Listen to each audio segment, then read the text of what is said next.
I fix the chat right now. It's been a while since I streamed. I wish I could tell me like when was the last time I streamed. Must have been like 6 months ago, man. Holy moly. Of course, we have the DNF patch notes. I figured now would be the best time to go over, review them. I pretty much read through them this morning and spent all day thinking about them. Oh my god, why can't I get the chat right? Alright, that'll do. That is good enough for me. And yeah, I hopefully the setup's good enough. We've got the notes on the screen. I also got the game up, just so we can look at things, you know, if it's relevant, basically. Yeah, I mean, I don't want this to drag on for too long. I just kind of want to go through the system mechanics, kind of the character changes. There's still so much in the air, just because we don't know what all the awakenings will be. We don't know exactly what, you know, how that will change things. We don't know necessarily, like, for example, IS, you know, the Indomitable Spirit being the big one. We have no idea, like, how much block stun this is actually giving you, right? How useful is it actually going to be, you know? Hey, it's just, how's it going, man? How's it going, man? So let me turn the music up a little bit. A little too quiet, perhaps. Yeah, I hope. Here we go. I'm good. I'm glad you're doing good. I hope you're looking forward to the changes, the DNF changes. I mean, Ranger got some really cool stuff, to be fair. Yeah, rare. I know, because it's been too long. I've been meaning to, like, the thing is, when Street Fighter 6 dropped, I was like, oh yeah, I'll for sure stream. And then I just played Street Fighter 6 and then was like, I can't stream this shit, man. What am I going to do? I'm not good enough, and there's no way no one wants to watch me get salty and ranked, so I don't know. Anyway, yeah, like I said, we're gonna go just through all the changes in the patch notes, kind of just discuss what it could mean for the game. Like, the problem is there's so much to talk about, man. They've been cooking up something in the office. The one guy been working on the patch has done a great job, I think, so far. But well, that's what we're here to look at. So, I mean, the first thing, obviously, is the Indomitable Spirit, which they describe it as it allows you to fight more aggressively by making conversion more available. So, they mentioned this quite early on. They mentioned that they're going to add a mechanic universally that people can do so they can access conversion more readily. And it's not a defensive mechanic, which is interesting. I mean, it's probably better that way. We see what happens with characters who can do it offensively, like Berzerker down here. And it seems really strong. I mean, any way you can give yourself white life, conversion is just the most broken mechanic in this game. And any way of giving it to yourself is good. We'll have to see. Again, I don't want to talk about this too much because we just don't know how much it's going to change the game. Like, we don't know how good it is. We don't know how many frames it's adding. Is it going to be good as like a defensive option to deal with really offensive pressure? Or is the fixed block stun going to be too high? I mean, I guess I should explain what it is. Basically, it is just like an additional guard input you can do while blocking that will add a fixed number of frames to your block stun. So you do it right at the beginning of a move. There's a good chance that you'll recover before the original block stun of the move would occur. And if you do it towards the end, you know, you will actually add a lot more block stun to each move. So on like low block stun moves, like, you know, like 2As or 5As, this probably is going to be bad because you're going to give yourself more plus, and you're going to make them way more plus, which allows them to do a lot of other things. I'm sure that'll probably come into the meta later on, but again, it kind of depends on the frames. That's why it's hard to talk about right now, because we have no idea. We have like one video of them doing it on Grappler tackle, which is an extremely high block stun move, by the way, probably one of the most, if anything, just because obviously the actual block stun, like, animate lasts forever, man. So doing IS on that, it makes sense that it would be like punishable afterwards. And it goes from being safe to punishable. So that's pretty big change. So it must be a significant amount of frames. But again, it seems like one of these things that we have to wait till we play with it, right? Again, giving yourself conversion is great. And I think another thing to mention is that if you are hit during the fixed block stun, you will take no guard damage, but you will continue to take chip. I think Cal kind of calculated it to be 1-to-1. Yeah, converts your guard damage into white health. Yeah, basically. It's like a 1-to-1 ratio. So if it's a high guard damaging move and you choose to IS it, you will take about that much in health. which is pretty significant, you know, and especially since like I think once you commit to it, they could, like technically they could do 5A, see the UIS, the next hit will do that chip. They could go for like a high block stun move, and if you're still in that fixed block stun, especially for characters with cancels, you know, this could be really significant. Where I don't know, imagine I'm trying to think of a high, I don't know, like Berzerker 5S, I guess. Like there's quite a lot of block guard gauge. They do 2A, they see UIS, then they do 5S, and then now you just took like a huge chunk of chip, which could be something that's interesting. But obviously the big trade-off is that you don't get guard break anymore. You can basically negate all guard break scenarios. I don't know if we know if you can do this if you have no health. So obviously you can't die and chip in this game, but you can't like convert if you've got run out of health. But we're wondering if you can still IS even though you've got no red life to convert. Well, let's find out. Yeah, honestly, this one mechanic could change the game completely, or it could not. We'll have to wait and see. It's done using a back and BS input, which is the same as conversion, while guarding, obviously. Wondering if you could do 1 plus BS. I assume you can. It'd be kind of weird if you couldn't. So obviously that means you might not be able to IS if you're down backing. You have to be stand blocking, which is could be another counterplay to it, is that you can't block low while doing it, right? Obviously, once you've already gone into that fixed block stance period, you could shift your guard, so you could do it probably pretty easy. But if you know someone's going to look to do it, you could maybe go low. I don't know. We'll have to find out. Backwards dodge, though. We'll move on to the next one, because I feel like I already spent a lot of my time on that one mechanic. It's a big one. It's a big one, to be fair. But we won't know what the hell's going on with that until we find out. All right, backwards dodge. So this is just roll as we know it. I'm going to assume it's the same frames. It's good. Frame data wise going to be exactly the same as forward roll. So frame 1 invuln, but you make that distance backwards. I feel like this is quite underwhelming in a way. I don't know if this is actually going to change much. Mainly because in this game you get hit and you get taken to the corner. Like that's just every character will land a hit and they'll corner carry you. So now you got to deal with the Oki, the pressure.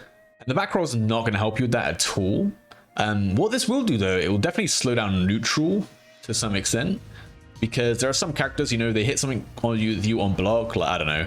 Think about Crusader, right? He hits you 5S on block and then does 6S. And now, if you don't want to deal with that situation, you can just choose the back roll. Yeah, you lose some ground, but like at least you're not going to get frame trapped by like a 6M that he does after the 5S or something like that. There's a lot of cool options that you can do this with this mid screen and neutral. For example, Vanguard, you block one of his S normals, he tries to frame trap you with the slightly delayed like another one, and you just back roll and you're out of that situation. You never have to deal with it in the first place. Again, for some characters it could be pretty big. For Enchantress, probably bigger than most because her roll is really weird. It's fully invuln, so can't grab it. Would be very interesting to do in the corner, who knows, just like a spot dodge essentially. Yeah, we'll have to wait and see. I think this is going to be one that you'll see it for sure.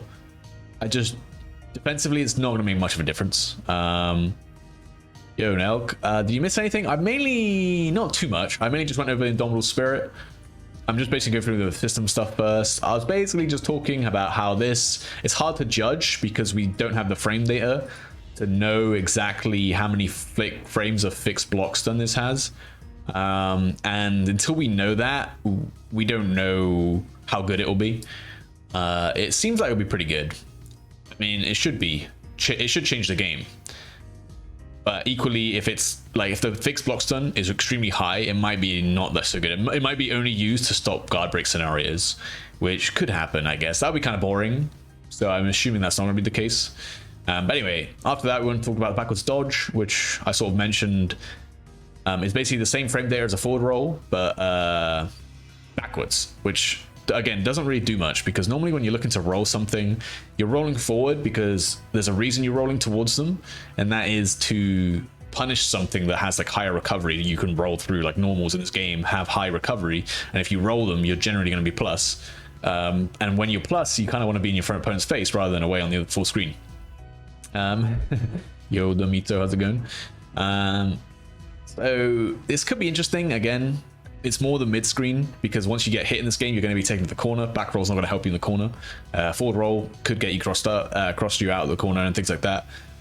The back roll, again, more for these mid-screen neutral situations. Could be useful as well if you're against like Hitman, for example, and you see the startup of his 6S, and you can just back roll, and if he does 6S conversion, for example, there's a good chance he might not be able to punish the recovery, not from that range, right? Even with the conversion, we'll have to wait and see. But there'll be lots of situations like that where you can choose not to engage with your opponent. But it only really works mid-screen, which isn't that often in DNF. The Awakening, this is actually a really, really, really big change. So now you can't be chipped into Awakening. Your white life has to be below your threshold. So before, what would happen, I mean, actually, I can show you right now. Obviously, if I put my health... Oh, I forgot. I gotta actually show the game. So, if I put my health down to 30%, which is the Awakening threshold, but you see that I am in Awakening, even though I've got all that white life. In the new patch, this won't be the case. So in the new patch, I would still not be in Awakening, which means that, for example, if I was chipped to, 10%, for example, I would still not be in Awakening. And, Vanguard could just run up and throw me, and I wouldn't have Awakening to save myself, basically. So against the characters with like DP follow-ups, for example, you can now chip them into Awakening, put them in a guess for game situation, and then you don't have to worry about the DP follow-ups. So if they DP, you're not going to lose 50%. And another big thing as well, a lot of these characters, once they got into Awakening, they would look to do DP follow-up, conversion, because it's completely safe, especially Troubleshooter. Like his follow-up for his DP is generally punishable for most characters. But if he has conversion, he can make it totally safe, he can make it plus even. So it's one of these things where it's like, it's good. And this change just like changes that dynamic entirely, because they'll have to convert before they get into Awakening first. So they won't even have conversion to make the follow-up safe. So it's so big. It's a huge change for these characters with a really, really obnoxious DPs. Anyway. So again, huge, especially when you got the 50% Awakenings. This will make a pretty big difference for the game in general. It'll just mean that you can pressure people, because most people's ways of extended pressure are obviously using their MS moves, right, which do chip. So you extend your pressure, you put them into throw kill range, and then you can kill them without risking yourself getting TOD'd, which is a great feeling, most of the time anyway. Depends on what character you're against. So against the Lost Warrior, probably not helping you. If he JMs you and you try and throw him, you're probably still dead. But it is still good. It's still a great change to see this kind of stuff. Makes the more frustrating parts about the game less frustrating. You have more things to play around. And okay, so this is a really weird change. The standards grab. So obviously back forward throw, back throw.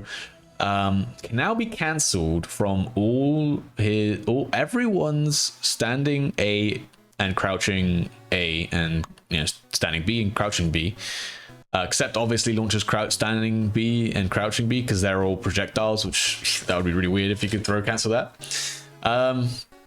This is really cool. There's a lot of things in this game that are kind of annoying. One of the things was guard cancel. Someone could guard cancel your A move, and it's your lowest recovery move, and it still wouldn't recover in time to block a guard cancel. So there's like almost no way of baiting it. You had to rely on doing DP punishes on guard cancels, which is quite hard and not really rewarding enough anyway. You're still going to see that for sure, because there are some moves like on your C normals might not get guard cancelled. You can still DP follow up on those. But this is big, because you can do your 2A, see the guard cancel, throw it on reaction, So it's a great way of baiting it and continuing your pressure without committing to anything. Isn't the DP punish literally better than the throw? Technically, yeah, but it's a lot harder, right? And for some characters, not necessarily. Like if you're in the corner and you're pushing someone, I don't want to, depending on your DP, you might not get enough Oki off of it. Like, I don't know, for example, Vanguard, you know, he's now got better Oki on his throw. Might end up in a better situation, especially since a DP could put someone to Awakening, but a throw might not, you know. Could be something to consider. And it's free, exactly. It doesn't cost you mana. And this is also good. I don't know how long the window will be. If it's at any point during the move, it's going to make it so you can do really strong tick throw situations. So that's already a buff on throws. It's normally quite risky to go on throws because you're going to do a tick throw with your minus on block move and then try and run up and throw someone. But now you might be able to basically get a plus frame situation, you know, pseudo plus frame. You're basically canceling the end lag of your move, your recovery of your move into throw, which is going to be enough to maybe, you know, get you a meaty throw, for example, something like that. There is block stun protection, throw protection out of block stun in this game, so don't know how useful that'll be. But yeah, it's just a big change. And we've seen it like in the trailers. We saw Vanguard doing his B normals into throw. So on high recovery moves, there's a good chance that doing the throw is actually going to be more plus than letting the rest of the recovery of the move will come out. Which again is a pretty big change because it's just some of these moves with super high recovery, you can shorten the recovery on them, you know. It looks a little goofy, I won't lie. Watching the trailer, watching Vanguard do 5B2B into throw looks weird, but if that's how the game is, that's how the game is. Anyway, it'd be really fun to play around this for sure. And it's mainly a way of beating guard cancel. I think that's what their intended use is here, rather than being a whiff recovery tool. It was more just like a, here's something, now you can bait the guard cancel a little bit better, a little bit easier.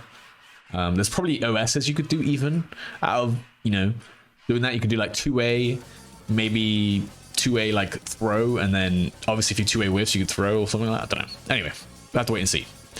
Guard cancel, increase recovery, increase knockback range, and lower the height of the launch upon hit. I think the lowering the height is so you can't combo out of some of them, which is kind of funny because you could definitely do that out of some of them. Increased knockback range is kind of a nerf, most definitely a nerf. And obviously this is increasing the recovery, huge nerf. Right now the meta for some characters is like you just guard cancel and yeah, you just get Oki out of it. So you just, especially like characters with fast moving normals, you wait till you get white life, do guard cancel, you do your advancing normal into conversion, and now it's your turn, you know. And for some characters like Berzerker and things like that, like God, we need the game, you know. If you can force your opponent to block in some matchups, you just won the game. This looks like you're probably gonna go back to a bit more neutral situation. You're probably plus to some extent, but not like plus 20 or whatever you are right now. So your opponent can get a chance to fight back. They're not just gonna get meatied by a normal after like getting guard cancelled. And I think I like it because there are more defensive mechanics in the game.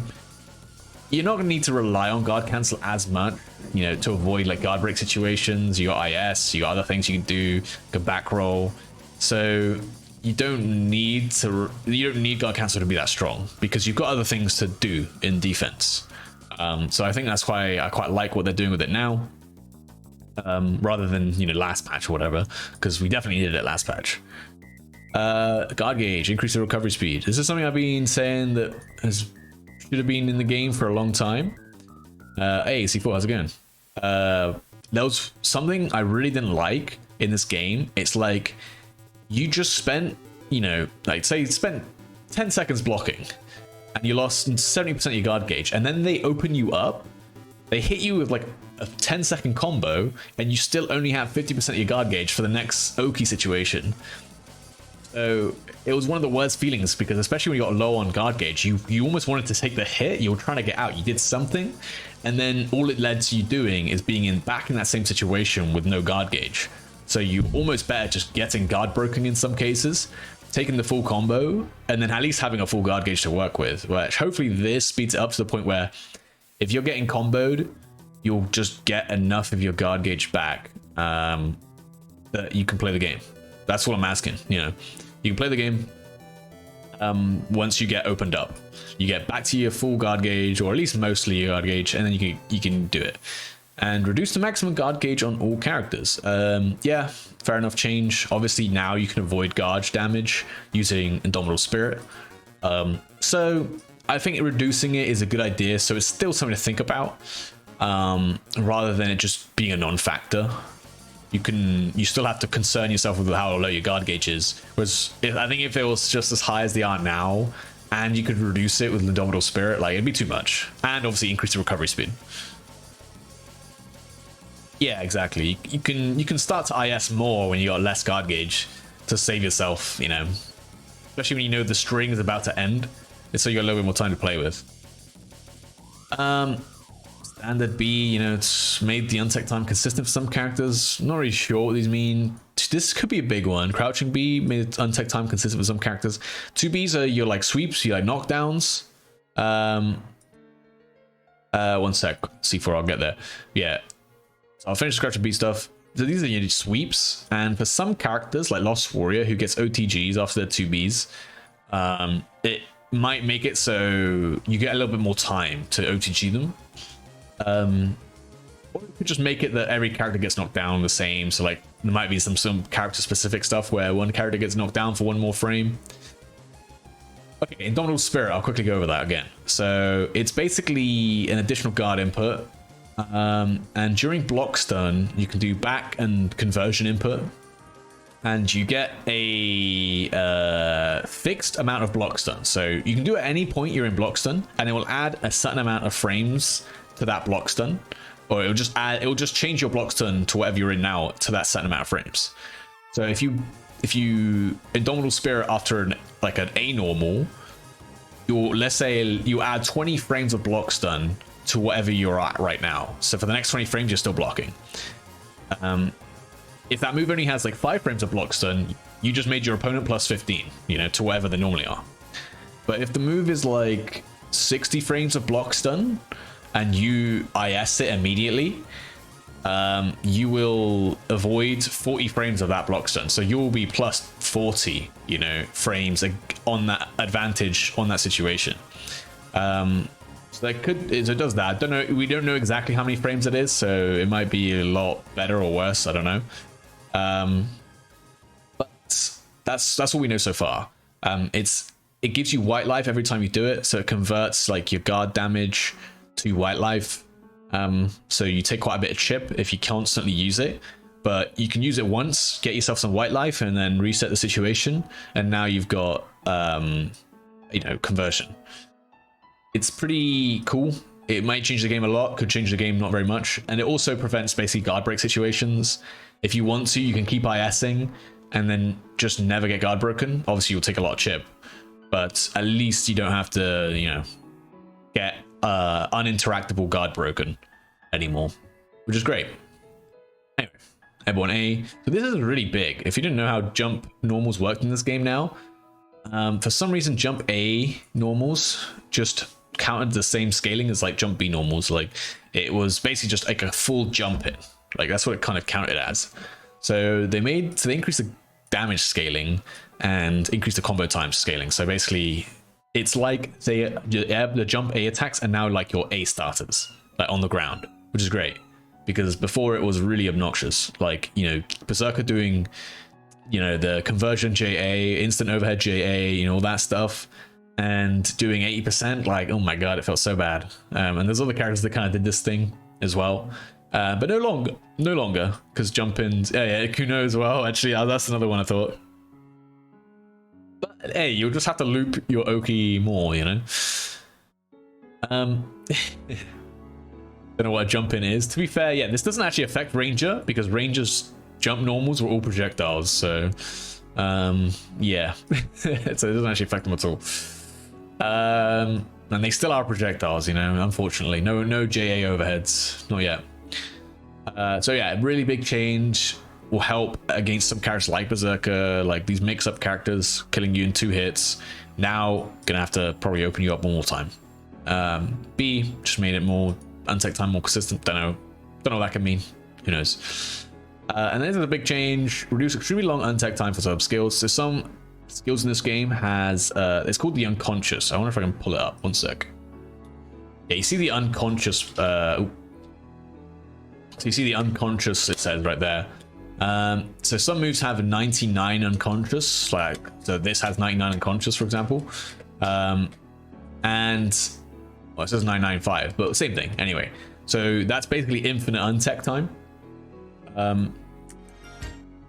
And these moves with infinite untech time, it needs to be extremely long at the end of the combat before they just have no untech time. Like it will take a long time before the game just decides that that's enough, like no more infinites basically. And this is basically just reducing the time it takes for the game to decide that these moves are now just gonna not knock down anymore, and give you infinite untech. So basically really hurts characters with long combos, and use moves that abuse moves that specifically have long untech times, which is good. Basically just nerfs to the current best characters in the game essentially, whereas it doesn't really touch many of the other characters because not many of the other characters abuse this kind of untech thing. All right, now moving on to the characters.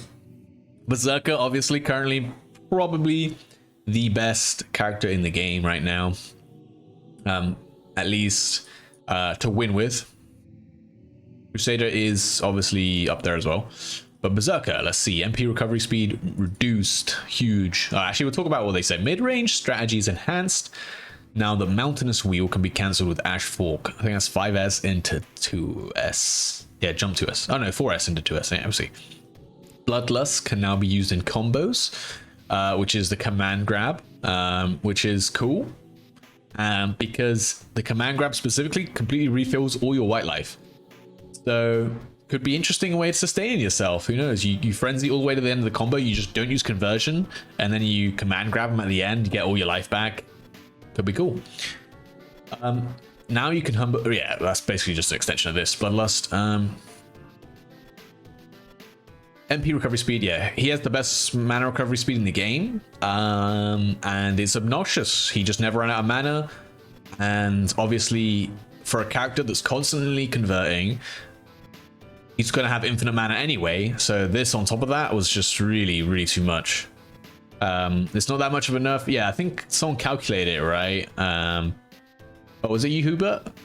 From the trailer, someone calculated it. It's not that much, but it's something, right? It's something. Especially now, you're gonna get conversion a bit more easily. It's a big enough change. 1 or 2 value less. Yeah, not much, but we would take what we can get. They reduced it at least. You're still gonna have, I mean, like I said, because he's converting for most of his mana anyway, not the biggest change. It doubles in clear cube. Don't tell me that, man. Cool. At least when you're in clear cube, it's not as easy to get into awakening, alright? That's all I'll say. Well, at least we don't know that yet. That's true. Funny mana. Okay.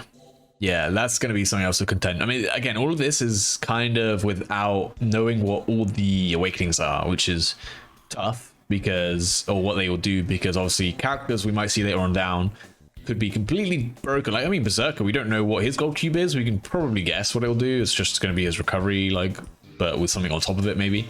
But some characters, they could be balanced in a way specifically because they're awakening, so we don't know. Okay, anyway, standard B, reduce the hit back and guard back. So these are just knockback and, you know, blow back on block. So you don't go as far. There's no, it's probably more consistency in combos there, especially at max range. That's probably what they're going for here. Just, it's nice. And obviously reduce knockback on guards, always good, keeping them in range for you. Probably so you can do 5B, 2B more consistently, especially in Frenzy. 5S, reduce knockback, again, on hit. Combo consistency. No guard, no reduced knockback on guard there. So this is big. 4S can be cancelled into his dive kick, basically, while airborne. So we saw that in the trailer, and people were like, oh my god, he can jump cancel his 5S. But like, it's not that. It was actually him doing the dive kick. So if I bring up the game real quick,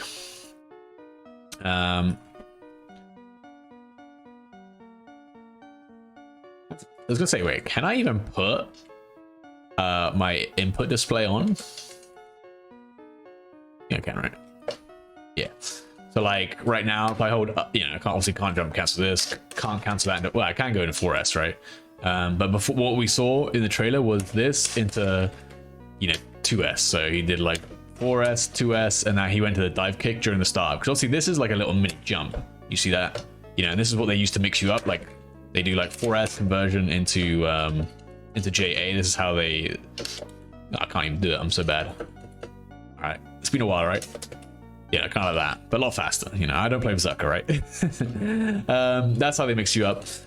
So they use the fact that it's airborne, but now they're giving it a little bit more juice so that while you're airborne, you can do the dive kick. Don't really know what it'll mean. You know, probably some combos applications. Because this is his J2S, the dive kick. It's pretty good for combos. You know. But yeah, I'm not sure how that'll affect him in pressure, because again, he's mainly looking into, you know, 50-50 with like conversion and stuff. But yeah, we'll have to see. Pretty cool change either way. And then also his 2S has increased hit stop duration, so then during combos, just so they're in hit stun longer, could do something interesting with that. Not sure. But reduce the guard stun against landing, so less block stun, more hit stun. Kind of interesting. Again, makes it worse on block, but better on hit. I don't know. But he's already good enough on block, so don't need much more than that. And possibly this could be a buff, right? Like, you know, with IS in the game, maybe you could IS and punish it. Now you can't. Kind of a weird thing you got to consider now. Some of its things with more block stun could actually be worse because of IS, which is cool. Okay. So increase the cooldown for so now whenever you activate Frenzy, the cooldown for MP recovery, obviously just meaning like, you know, when you press 5M, the time it takes before you start regenerating mana. Which actually is huge. Like, oh my, I didn't realize, like when I press 5M here, obviously it's a non-motion input, so it's already got the non-motion input delay on it. It takes a while, so I wonder how much they know for that. I don't know. We'll have to find out. Just less mana for your boy, basically, which is good. He's got enough mana. He doesn't need any more. I hope Crusader got buffed. Ooh, I'm sorry to tell you, Sierra. I mean, it's tough to say because again, he's a character who I mentioned. We don't know what his awakenings are, and they could be broken. We don't know. Tell him. Okay, Blood Twister combo start, increase combo scale upon projectile hit. Great. So it's gonna more scale it like as if you got hit by a projectile, which have you know, special properties. Looks like they didn't actually decrease the range of it. People were saying, speculating that it kind of looked like it did in the trailers. It was just a Spectre thing. Increased combo time. So yeah, basically you can't just constantly do Blood Twister in combos anymore, which is great because Blood Twister has really high minimum damage. So being able to loop them in combos is really powerful. Gonna be able to do less of that, less kill range. Hopefully, anyway, who knows? Might have more combos now. Who knows? And this was one of the more devious abusers of infinite untech time. So it's going to do less damage when you get out neutral by the 5M Twister follow up, and it's going to do less damage. And well, it's going to do less damage because you can't use it constantly in a combo. Okay, the DP standard Enduring Frenzy. They increase the cooldown of MP recovery. I thought when I first read this, they'll do it to all the DPs. But no, it was just him. I was like, oh, maybe they won't punish you for whiffing a DP more. But no, it's just your boy, man. You just don't DP. He's already got a bad DP, but let's make it worse. Yeah, it does reduce. It's like 10 mana less now. Yeah, whatever. I don't care. Blood Sword. This is cool. So his 6M is obviously this move, right? Wall bounces, you know. Doesn't wall bounce on Frenzy. Actually, that's a point. What does it say? It's okay. Standard. It's during both, which is cool. Yeah, it's during both. So the first and second hit can be jump cancelled. You know, you can do like boom, jump cancel. I don't know, bro. You can do some crazy stuff with that, I'm sure. And the second hit as well. That's just crazy. I think that's only on hit, but that would be fun to play with. Yeah, jump cancel is specifically mentions on hit, right? So either way, that would be fun. You can probably get some resets off that, maybe. Who knows? 4M, yeah, just a command grab. Can hit opponent even during a combo. Again, really cool change. Minimum damage is set. Could have really high minimum damage. Could be optimal to end with the command grab.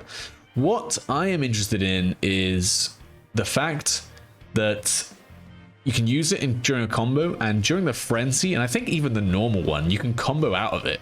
So I wonder if you could, be in frenzy for a while, do your command grab, regen all your health back, and then just continue the combo. Like, that'd be cool. We'll see. And reduce the cooldown for MP recovery. The only sad part about me, there's nothing that says here increased recovery on whiff, because this move, oh my goodness, man. I mean, I don't have to explain to you guys. 4M, man, this is a good command grab. I don't know what the recovery is. A lot, like, unless you like TK like a jump punish from this thing, some characters might not be able to punish, especially I don't know if it's got more. No, it's the same. But also, this is what I mean. Like, watch my health. Yeah, so you can do that in combos now, which will be fun, I'm sure. Especially for 50% awakening stuff, I'm sure that would be a cool way to keep your health up, because obviously if you choose the 50% awakening, you won't have the bloodlust to regen all your health. So who knows? That's something that's interesting. Yeah. So I wish they gave it more recovery, but hey, whatever, I will learn to live with it.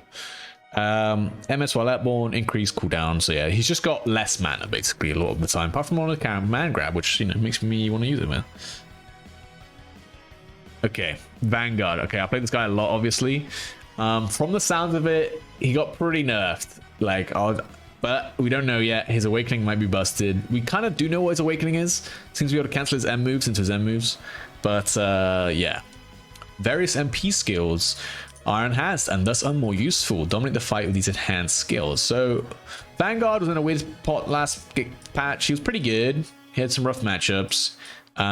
He could definitely win, but just not as easily as other characters. Obviously, godlike B normals, the skill chains are really cool. He was one of the few characters that could really pressure pretty well, bully people in the corner without ever spending their mana. It's hard to contest him, but he did lose to random rolls and stuff. The summary paragraphs are goofy as hell. Yeah, they are. Also, Domito, I just realized you are nose pass. If you ever want to change, just let me know, man. I get it. Nose pass is one goofy mon. Anyway, so his grab is more plus. Cool. I mean, sure. His grab was already pretty good, so I wonder how much more plus it is. Could become a real straight throw character in the corner, at least. Obviously, mid-screen, people get flown to full screen, so never going to get Oki off that. This is where it gets a little bit weird. Like, obviously, his B normals some of the best in the game, but they made him worse. They increased the recovery, increased the damage scaling, and increased the combo time scaling of breeze upon hit. Specifically on the 5B, which is probably the button that the best button, like one of the best buttons in the game for sure. No, it's not your nose pad, it's Probabat pass. That was it. There you go, though. You're Mantine flying above the rest. I threw you up. There you go. Anyway, yeah. So it's been normal. I get it. Like, I think it's a good idea to nerf him if he's gonna. What's low key toxicity? Oh, is that like the different shrine? Is that the different one? I have to see if I can actually get out of the way, Demito. Yeah, I don't know if I can. Oh wait, oh, low key I can. There you go. That should be easy. Oh, there he is. Go. Haunter? Are you on? I got to trade you first, don't I, Jonesy? That's how it works. Trade you, my guy. All right, whatever. There you go. Did it just for you, Hubert. You know what? I don't know. This guy is kind of funny. It's cute. remember what his name is. Crawfish? Yeah. Anyway. Get distracted.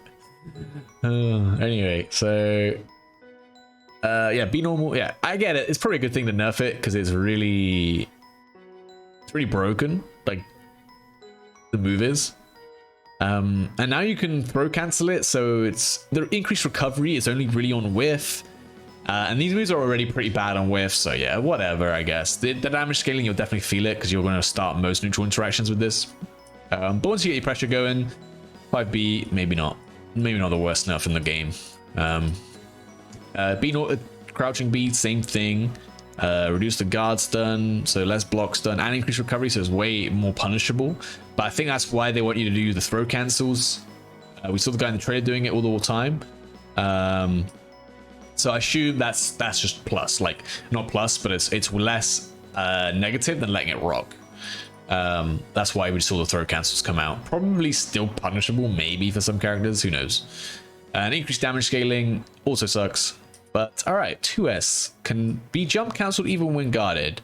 Now, I'm going to show you something, guys. I'm going to show you something here. I'm going to show you something. And it might surprise you guys. I can't read. Can I? I just set my guy to block. And then... Okay, so that's 2S, right? That's on block. Now, in the patch notes, they say can be jump cancelled when guarded. Now, what if I told you guys you can do that anyway? You can do that right now. You can do that right now, guys. That's right. Yep. Thanks for the patch note, 18. I can now jump cancel this. Feels good, man. Don't know what that's changed. That's like the one that's kind of weird, man. I don't know. Why that one specifically? Yeah, whatever. I'm not gonna worry about it too much. Realize. Oh, don't worry. My follow notification isn't on. Oh my god, I know, right? They added it into the game. I got an early patch, bro. Yeah, sir. Did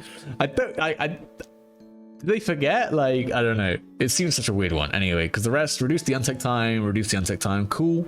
There's a bit of inconsistency with these, specifically on hit, at the end of a combo.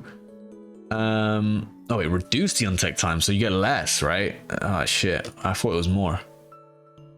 Yeah, I guess that is true. Oh, okay. Might make it so you get one less loop, which sucks, but it'll make sense once we get around to the next ones. Hey, Petsy, by the way, how's it going? MS. Okay, increase minimum damage. Cool.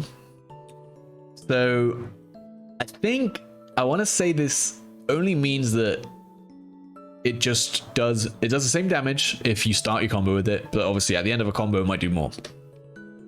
Could be good. Recruit's recovery could be really good because obviously this is your frame trapping tool. So if it's like 0 or, you know, it could be even plus, for God forbid, but like if this is only like -1, like that's so much better of a frame trapping tool because I don't know what it is right now actually. I'd have to bring it up on Dustloop, but yeah, it could be really good because this is how you're gonna sort of condition your opponent anyway.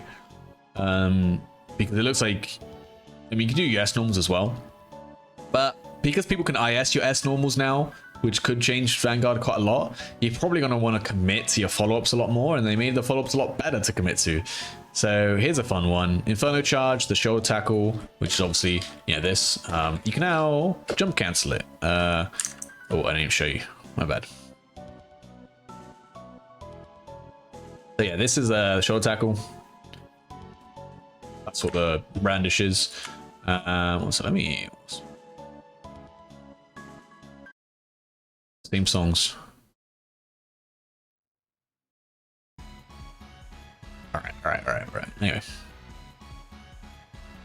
Okay, yeah, so now increase the minimum damage, can be jump cancelled, launch the opponent higher, much more useful in juggles it seems, reduce the guard stun, so not plus, probably, right? It's only +1 right now, reducing it. I mean, you're gonna make it 0, whatever. Increase MP cost does kind of hurt, increase whatever, that hurts for sure, these hurt. But it is pretty cheap, so yeah, we'll see what they do with it. This is good. I mean, the fact that it's no longer plus, but can be jump cancelled, I'd take that trade-off. Only +1s means only plus versus some of the characters. So, you know, it's not even, it's honestly a terrible pressure tool. Can be backdash conversion, can be just TK jump challenge. Like it's really not good.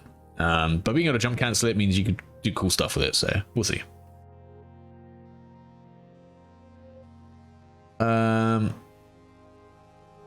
Okay, so the Crescent Slash, which is the down follow-up.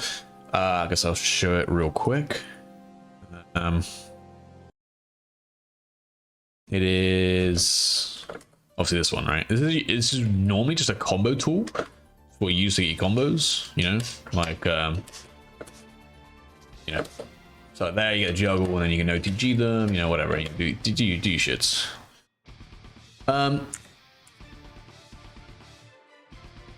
But it looks like they want to make it a little bit more of a block stun move. So increase the damage, great. So that's just not even minimum damage, it just does more damage. Increase white life when guarded, reduces the damage scaling. So this is kind of, this might be your go-to frame trap them.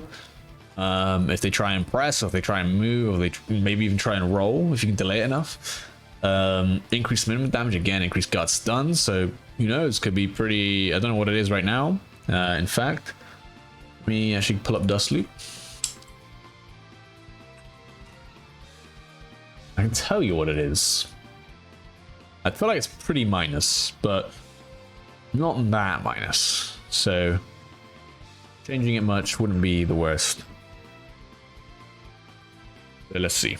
Okay, Crescent Slash, -14. Okay, but obviously the pushback on it's pretty good. So maybe they make it -5, you know, it would be crazy actually. You know, maybe they make it -10 or something. Like, yeah, it's just better, way less punishable. You get a little bit more time and space to play with. Whatever. Increase MP costs. I think this is to offset his new awakening, by the way, which is that he can combo all of these into each other. Okay, we won't know. I don't know exactly what it does, but that's what it looked like in the video. And okay, the 6M, the Dread Ball, the Drill, even increase minimum damage, really good, because there's some really cool combos you can do with this thing. But it's never really worth it because it doesn't really do that much damage. But because it's multi-hit, it could be a really good way to get multi-hits for minimum damage, which is a good way to, you know, kill people. Reduce the MP cost, great, sure. Reduce the cooldown of MP recovery, great. Increase the guard back, so more pushback. So this is just your safe ender. And increase untech time. Basically, I think they did this to a lot of multi-hits. It's just to make it so, I think specifically on Dreadball, some people would tech out during the hits, which is not what you want. You want to be able to finish the whole thing. So Behead, now this is the real move. This is the real move, you know. We all know Behead and why it's maybe one of the best moves in the game. Behead. So pretty gruesome move to play around, and they nerfed it, which is good. I think it's a good thing to nerf. Sad. Basically, it's DNF, right? Everyone's got these moves that are really bullshit. It's up to you to play around them. Behead was definitely Vanguard's. Like, this shit would hit you, you'd die from 6 to 70%. It's, you know, frame 9 armor. It's the fastest you could do it from neutral. Frame 9 armor would plow through everything, had so many hits of armor, like you could armor through stuff and then obviously take the hit, then conversion on block, B+, like, is insane move. So they increased the minimum damage, again, will matter at the end of scaling combos, I guess. Moved up the timing for the activation of the armor effect. This is what's really weird to me. Moved up is a weird way to phrase what I think they're trying to say. People are speculating this means earlier, so you get an earlier activation of the armor effect, but the armor is already frame 1. I said it's frame 9 because you got to Kara cancel it from 5M. It just takes 9 frames for you to get the 4M out.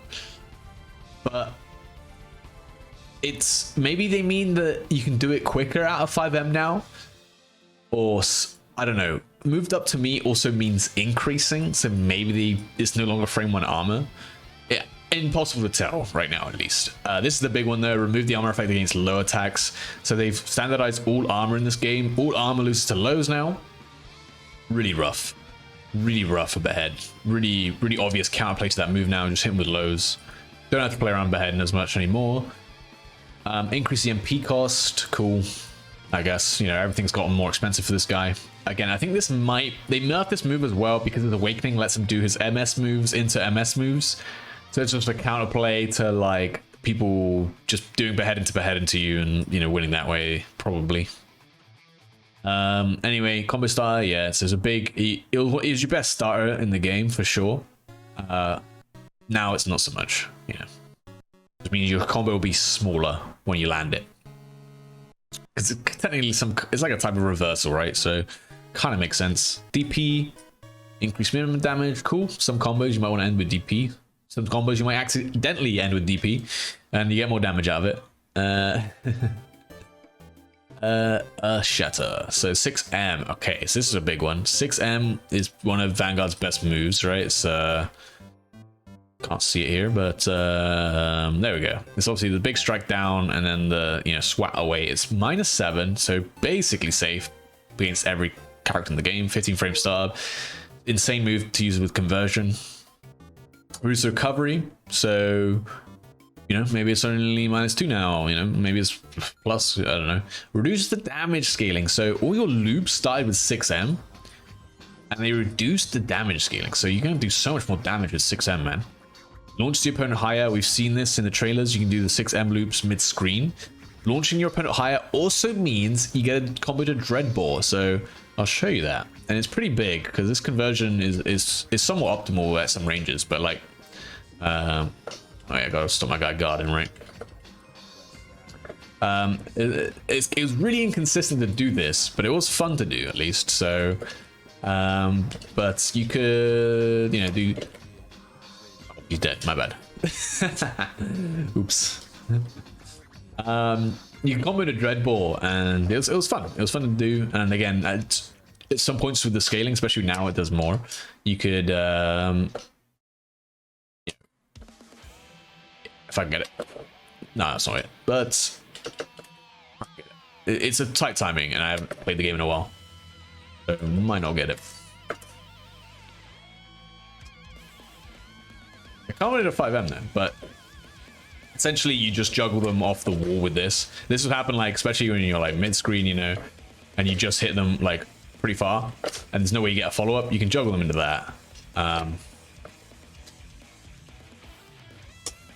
But that makes that bit a lot easier, which makes your mid-screen conversions way better. Who knows what his optimal combos will look like? Who knows? Speculation, right? But it's just big. Increase MP costs, increase cooldown recovery. Again, big nerfs. But it is a big nerf. But I will say that Vanguard is one of the least mana-reliant characters. So him not having as much mana doesn't hurt as much, I don't think, as some more mana-reliant characters. Just because he has, the way his S Rekka chains work is that he gets a lot of time, right? Because a lot of people don't want to immediately roll or immediately press. Anyway, 4M, so this is the like spinny move is really good. It's part of your sort of optimals to like you know, get minimum damage, really good at catching rolls, just in general, pretty good useful moves, plus even, it's like +2. But obviously the knockback on block is way too much to make use out of. But pretty cool move, could be good. And reduce the MP cost, so you're gonna use it a lot more. Cool. JM, amazing move in combos, reduce the damage scaling, so it does more damage now. Increase minimum damage, does more damage now, improves the MP cost. You can do more of them. They want you to do JM loops, which is great. JM loops are fun. Alright, Striker. She got a lot of changes that are really weird, and I don't know if I like them. That's how long we took talking about two characters. So I'm gonna try and speed this up. Hopefully we have the system mechanics as well, but alright. There we go. So 5A, boost recovery, increase guard stun. Probably plus now. I don't know. Scary stuff. AA, reduce recovery. So, you know, I'll look what these actually are right now. Striker, because it can't be that minus now. Yeah, -2. And 5AOI -3, maybe going plus and then probably neutral or something, be my best guess. You know, crouch jab as well, going from -3 to probably, you know, who knows, even. Makes her up close pressure really annoying. Strike throw way better. Doesn't have to rely on rebeats as much. Can just stagger with A's to force you to press or something. Okay, S can be cancelled into various MP skills even on whiff. So she can do this on 6S right now. And now she'll be able to do it on all her moves. Don't know how useful this is. Car. Probably shut my window actually. Don't know how useful this is because she can already... 6S is like the move you want to whiff cancel with. These moves are like if you drop your combo, I guess. So all of these are cool, but I don't think it changes anything. Maybe the 5S is better on whiff. Probably do some OSs with this, maybe. I don't know. Because right now, yeah, it's not that good. Again, the one normal she'd really want to whiff cancel, she already can. So these are not so irrelevant. This is good though. Reduce the white life when blocking MS, which is good because this shit was cheap. The amount of white life this did to you is cheap. And obviously because she can chain her MS moves together, you just take so much chip. Her damage was relatively low, but what she'd do is that she'd just chip you for like 30% of your health and then open you up, which was really annoying. More expensive as well. Great. That means this is her go-to whiff cancelable normal as well. So because it's not plus, but it's actually, is it plus? I can't remember. I don't think so. -3 out of it. It's super safe, but she could use it to frame trap you basically. And yeah, so just increasing it, less of them, great stuff. DP, increase the invulnerability duration upon box activation. This is a good, nice change for sure. It was really only invulnerable for so little frames. In fact, I can probably look at how invulnerable it is. 1 to 9, which yeah is great in a Street Fighter, but in this game, like, moves have so many more active frames and stuff. Like, you see this move lose to jump ins all the time, and it was one of the nice counterplays to it. To be fair, looks like you won't be able to do that as much anymore. But hey, you know what? That's reasonable. Make it more consistent as an anti-air. I'll take it. You know, I'll take it. 6M. So this is the frame trap with the shoulder. I mean, this is the shoulder tackle, projectile invuln. And now receives combo time scaling upon hit, which is great. Good enough to Striker because you get frame trapped by this and you lose all your health immediately. Big counter hit combos.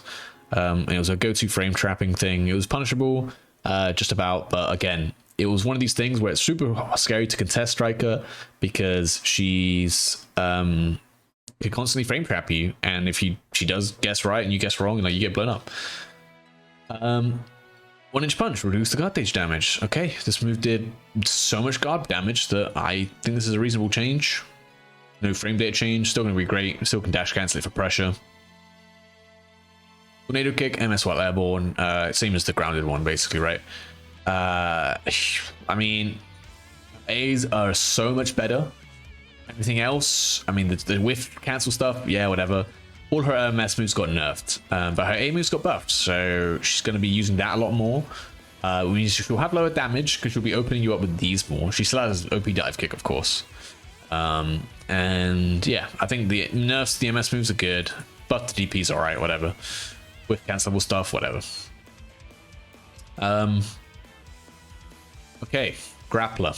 Enhanced damage for aerial breakdown when used in combos. Breakdown being the command grab. Various skills can be followed up by more movements with additional cancel, but grabber time. Yeah, I mean, I know David's been loving the idea this guy is OP, bruv. He's always like, that's always David, so you gotta just understand. So fling, just a running little command grab, S, you know, and the hold one cancelled with Air Steiner upon hit. So not on block, only on hit. Obviously, there's command grab, can't block it. Don't worry about it. Air Steiner, I believe, is 4S, right? I believe it's 4S, which is his, like, he slings his feet up. So it means you could probably get better conversions, especially on the tap. On tap command grab, you could probably get better conversions. Don't know if that'll mean much. He's already got great conversions. 2S, high hold high kick. Yeah, so this is a insane move, but yeah, no, actually, now I think about it, this is insane. Like, this is the thing, he'd mix you up. He'd do either 5S hold or 2S hold. Notably, it's only the 2S that's reactable, right? Oh, that's cancelable. The normal 2S isn't. But yeah, this shit, you'd guess kind of right by not jumping when you saw the charge animation, and then you block high kick. And to be fair, he'd still try and frame trap you afterwards, but at least it was like punishable, so you kind of had a chance to get out. Now he just jump cancels and goes into pressure, so you have to interrupt the charge rather than trying to jump out. So you're gonna have to deal with this pressure in a different way. Jumping is not going to be a solution, or well, choosing between jumping and hold and you're doing nothing. You can roll if you try and react to this as well, but again, you're getting 50-50'd by the fling. Okay, 6S. Next snap. It's the cat scratch, you know.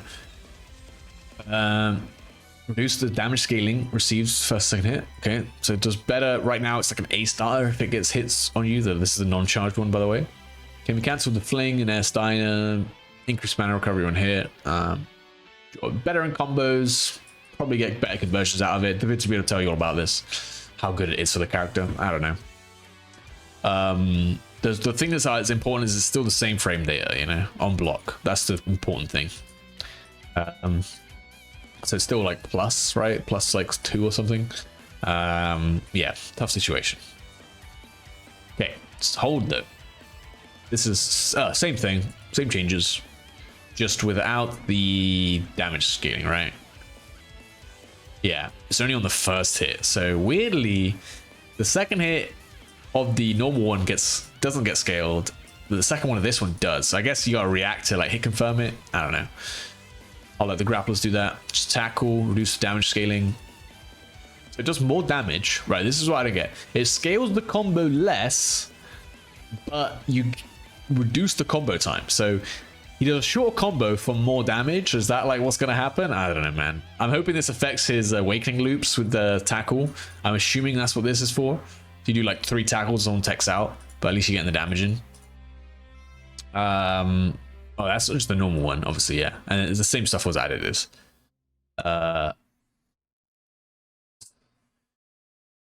Okay, so if you start a combo with this one, it increases the combo size, but on normal hit it won't, obviously. I mean, you're not really going to do tackle in normal hit anyway, because they're going to get a combo out of it, but the charged one for sure, so that's why it's all the time, not even just on hit. Cool. Command grab, does more damage when using a combo, does more damage. Bro, this guy was doing damage before, why are they giving him more damage? Reduce the start up for the hurt box. I don't know what that means. Is it quicker? I hope not. Hurtbox makes me think it says, you know, hurtbox, right? Translation, you know. Breakdown, obviously they said it's going to do more damage. Cool. That's how he ends his combos anyway. This is how he loops. It is indeed quicker. No, I mean, it's fairly slow, right? It's like 30 frames right now, fully charged. Yeah, I can live with it. I can live with it. Yeah, it's gonna be weird. He's gonna do so much more damage. But we'll see. He's someone who did abuse the infinite untech time, so maybe this is necessary changes. Anyway. Ranger, neutral play is enhanced. The various adjustments to A and B attacks, overall skills are enhanced, easier to use, with the new cancel options for combos and attack strategy. Cool. So yeah, I read these through before. His A can just be dash cancelled or backstepped, even on whiff. Cool. Interesting. Really insane for neutral, by the way. Also doesn't scale as much. Insane for neutral because he just can just do this at risk free. Before, if you didn't jump and he did this and you crouched, he'd be pretty minus. Now he can just shoot it, dash, and react to whatever you did. Probably convert if you jumped as well. That's the scary part.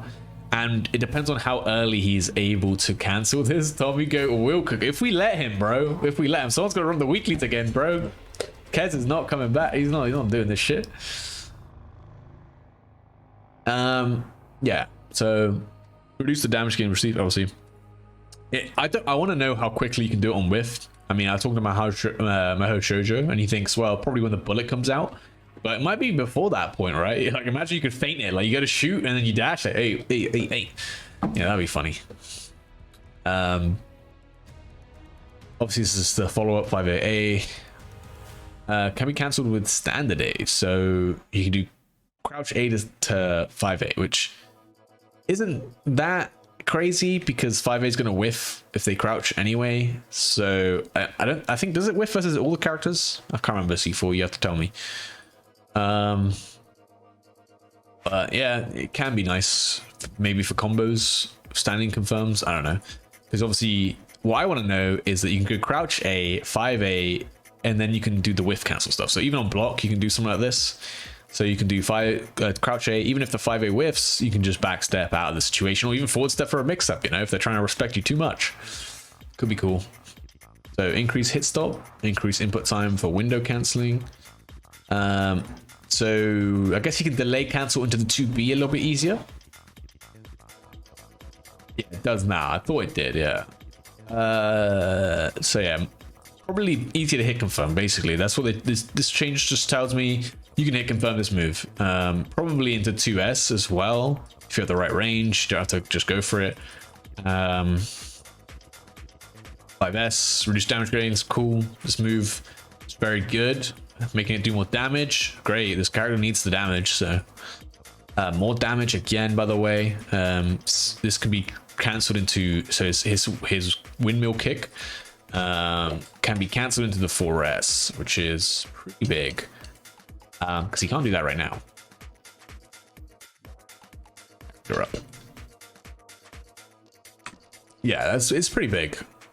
Probably be more for combos, but one important thing here is that his 6S, the breakdown dance, he can go into 4S, and something to remember, 4S is jump cancelable. So in pressure, that's going to be annoying to deal with. He frame traps you once with 6S. He then delays, frame traps you with 4S, and now he can still delay, jump cancel, go for the grenade, and his pressure is going to be really annoying for sure. Reduce the guard stun for the shooting part, so probably more punishable if you let it rock. But again, more damage. This guy needs it. Yeah, triple tap's going to go crazy. Yeah, so let's see it. Let's see it. So obviously, right now you do 6S, you can't 4S. You get the follow up every time. But obviously, 4S being jump cancelable, you know, you obviously like 6S, 4S, and obviously like the thing, like 6S is already a bit annoying to deal with because he can do nothing, or he can frame trap you with this, and then, you know, frame trap you with this. This guy's pressure is gonna be good, and he needs it because he's losing his guard break stuff, and that was the best way to win as Ranger. That was his win condition, and he doesn't get that anymore. So gonna have insane neutral game, and good pressure resets. So again, more damage. Like, he needs it, to be fair. His damage is very low compared to the rest of the cast. Launcher, I almost just want to like skip. I don't want to talk about the character. I guess I should. Now it's easier to use MP skills with reduced mana cost, right? So from what I read, this is big. Thank you, Lord and Christ. A moves best in class, honestly, and making them recover slower is great. She won't be able to stagger with it nearly as much, but that's better because she doesn't have to stagger with it anymore because of this shit. But at least this move won't be annoying as much. You can roll through these moves probably a bit more reliably and punish them. And more importantly, this is obviously the follow-up. This isn't just standing A, this is the follow-up, which is big because the follow-up, like, she can still check with 5A, but if she ever like accidentally commits to the 5A, there's a good chance you can get a punish. And her 2A, one of the best in the game, so glad they yeah, he's got nerfed. Yeah, bro, they're so good. They're so good. I'm glad they did. But like I said, it's not like they nerfed her and that's all, bro. This shit is... Flamethrower can be cancelled into all of her other S normals, by the way. And has increased recovery. So if she doesn't do anything, nice. It's a more minus. But she's always going to do something, man. Because now she can go into freaking... Oh, I'm going to have to get the character up, ain't She can always do something. Against the only time you can't is against characters with really strong full screen anti-projectile tools, which some do. But even then, you can go to 4S and catch people doing those things. So it's a bit riskier though. Obviously 4S being the slide being extremely punishable. All right, so let's see it. So what can she do with 5B right now? Oh, she got 5B. Yep, she can cancel into this. Cool. That's it, right? But obviously with conversion, I can kind of mimic the cancels right now. How do I? Oh god, I can't remember. Is it immediate recovery? Yeah. So if you imagine, now she can do this and like probably get a conversion, right? Like she can do this. Like if you get hit by flamethrower now, like good luck, basically. Oh. Maybe that don't work. Maybe we should go do off the cannibal. Okay, maybe it won't work. I mean, obviously it's kind of hard to mimic with conversion because obviously you can cancel at any point. At least if you get hit like close-ish range, like you're getting smoked. I'm sorry, bro. Like you know. Yeah, should have. I don't know, bro. When you play around this button enough, like you realize how obnoxious it is. Right now, she can also just cancel it straight into 6M. So on block, it's just a good safe ender, right? But it's expensive, but like you know. But being able to cancel it into all like S normal, she can go to this. You know, definitely should be able to do this. Like hit confirm into 4S, like probably at any reasonable range, and then now you know she gets to strike throw anywhere, bro. Anywhere, bro. But luckily, she has to commit to one of these, right? So it seems like if you want good reward, you're gonna have to use it at this kind of range, you know. But at this kind of range, they've increased the recovery, so it'll be punishable. So you have to commit to something, and that's where like you probably get smoked. But again, she can cancel into her M normals, and they buffed those up too. So there's a good chance they made a big mistake with this character. We complained that they made her a real character. Now she's even more real. Okay, so yes, she can do all this shit. And also, more importantly, I think this means on whiff as well, by the way. Doesn't mention anything about on block, on hit. Because you'll see later on, they specifically mention when you can do it on hit and whiff. So she can already kind of do this. You already can do this even. So obviously her 2B, one of the most annoying things they added to this game. Oops. 2B can already be whiff cancelled, right? I imagine that's gonna be the same for this shit. On hit or block, just whiff cancelling all this shit all day. You try to jump, you know, it'd be like whiff cancelled. You know, oh wait, whiff cancelled, like boom. Oh, okay, anti for free. Okay, try to get in. Try to get in. The only saving grace is it's all projectiles. Except, you know, obviously she can do this, but you can block down punish. Anyway, I'm gonna hate DNF Duel because launcher's gonna be so annoying, man. Looks like they made her get better mana recovery as well. Also, yeah, all of her S normals can also be cancelled into the other S normals. Again, no mention of on hit or block, so probably on whiff too. Yeah. Times. Yeah, it's over, man. No one's beating this launcher, man. This character's gonna be really good. We'll have to see how IS affects her, if at all. That's gonna be a big thing. Because as well, there's no limit. There's nothing says you can only do this once, right? So she could do 5S, 2S, 6S. Like she could just chain these, right? Surely. I guess she can't do off 6S, so she can go 5S. She can do 5S, 2S with anti-air. So you try and jump the projectile. She does 2S anti-air, and then now she can still 4S and 6S. You know, got the skies covered, my friends. Goodness gracious. That's, I don't know, man. I don't know what to think. Love when there's a big patch right before Super Major. Well, Evo? Well, I mean, to be fair, it's not a main game, so I allow it. was a main game, I'd be a little bit, but it's like a month, right? Not enough to figure out all these changes, but yeah. Okay, anyway, 6M, increase hit stop, increase cooldown, cool, worse, and worse is a combo star. So if you get opened up by this move, you won't die immediately. Cool. 4M, yeah, sure, buff it, make it less expensive. It was one of the least used normal moves, so now you might see a bit more. Nice that it's bigger, so it's more consistently hitting projectiles, but I mean, more consistent in combos. That's good to see.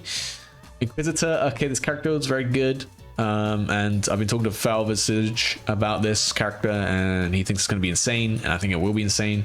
2A, 5B, 2B, 5S, 2S, all much better on block, right?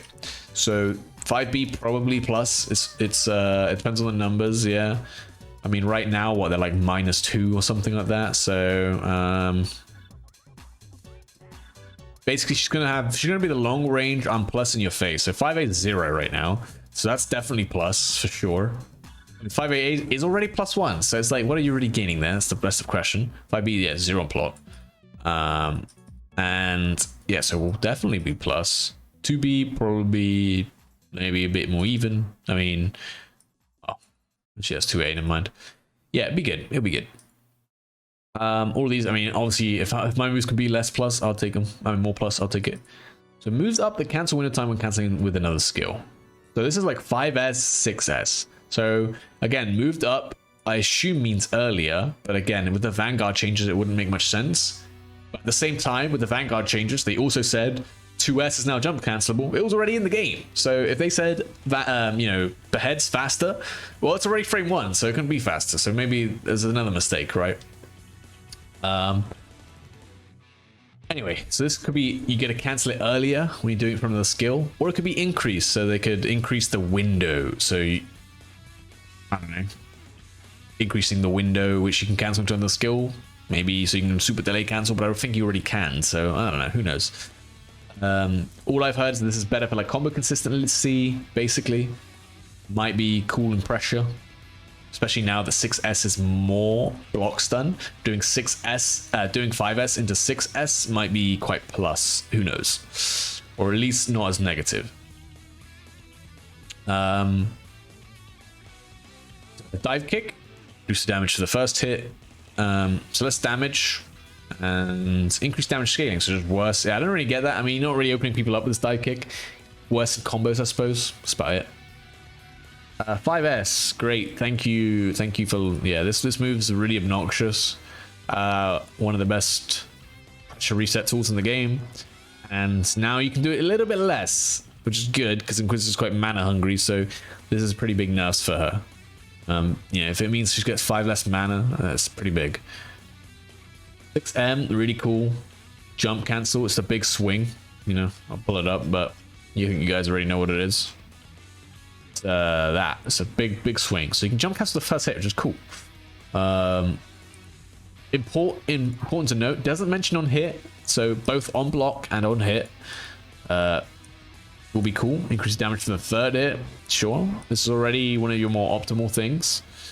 Reduce the minimum damage, so probably better as a starter, not so good as an ender, and less guard stun, so probably a bit more punishable, because right now it's very safe. But she really has good ways to save. So like this is what, so to frame trap you for trying to check 5S and 4M, she do 6M. And now it's less, it's more minus on block. So if she tries to frame trap you with it, she could be punishable. Obviously, this is one of the moves as well that has really high block stun, so it could be quite vulnerable to IS as well. And reducing the guard stun might actually make it less vulnerable. Yeah, it was 0, so it was really bad. So reducing the guard stun might make it less vulnerable to IS, or, you know, we don't know. Yeah, you can jump at any of the points. That's actually your point. I thought it was only said the first hit can be jump cancelled, but yeah, you're right. Jesus. Okay, wheel, more recovery. This will probably affect some of the guard break stuff. And I don't really know what else. I mean, the recovery doesn't matter, because if you've blocked it, you're already blocking it. And if you've interrupted it, you've already interrupted it. So which probably just affects some guard break stuff. Who seems the biggest winners of the patch?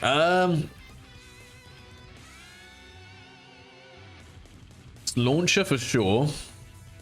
Ranger seems good. Ranger seems very good, actually. We have to wait and see about Vanguard. A lot of things depends on like his awakenings. Again, it's hard to judge because awakenings will play such a big part, and we don't know what anyone's is. So apart from like 2, basically. Yeah, Grappler for sure. He's going to be the same obnoxious character, but more easy access to conversion. Just playing with the system mechanics extremely well. Inquisitor for sure as well, actually. She's already so good. And the 50% awakening stuff might really help her. Who knows? Alright, Crusader, let's go. The Cruci. We'll get around to them. But so standard B normals and airborne B normals can be used to start combos, making them more powerful. They already could. Actually, 5B was kind of a bad combo starter because you had to hit confirm it, and it was slightly annoying to do so. Airborne B, the best button in the game, made it better. I don't know why, don't ask. Praise the Lord. Le mi Dios. Actually, I know why, and we'll get to it. Easier to use MP skills with a significant increase in the MP recovery. So a significant increase, yeah. So now whenever he hits, he gets more recovery of mana on hit, which is interesting because everyone should recover the same. He, I think, will recover more just because of the way his normals work. Because he hits less, but more, if that makes sense. And they should reduce some of the loops that he has, so this will just offset that. So he'll have mana for sure. Anyway. Oh right, yeah.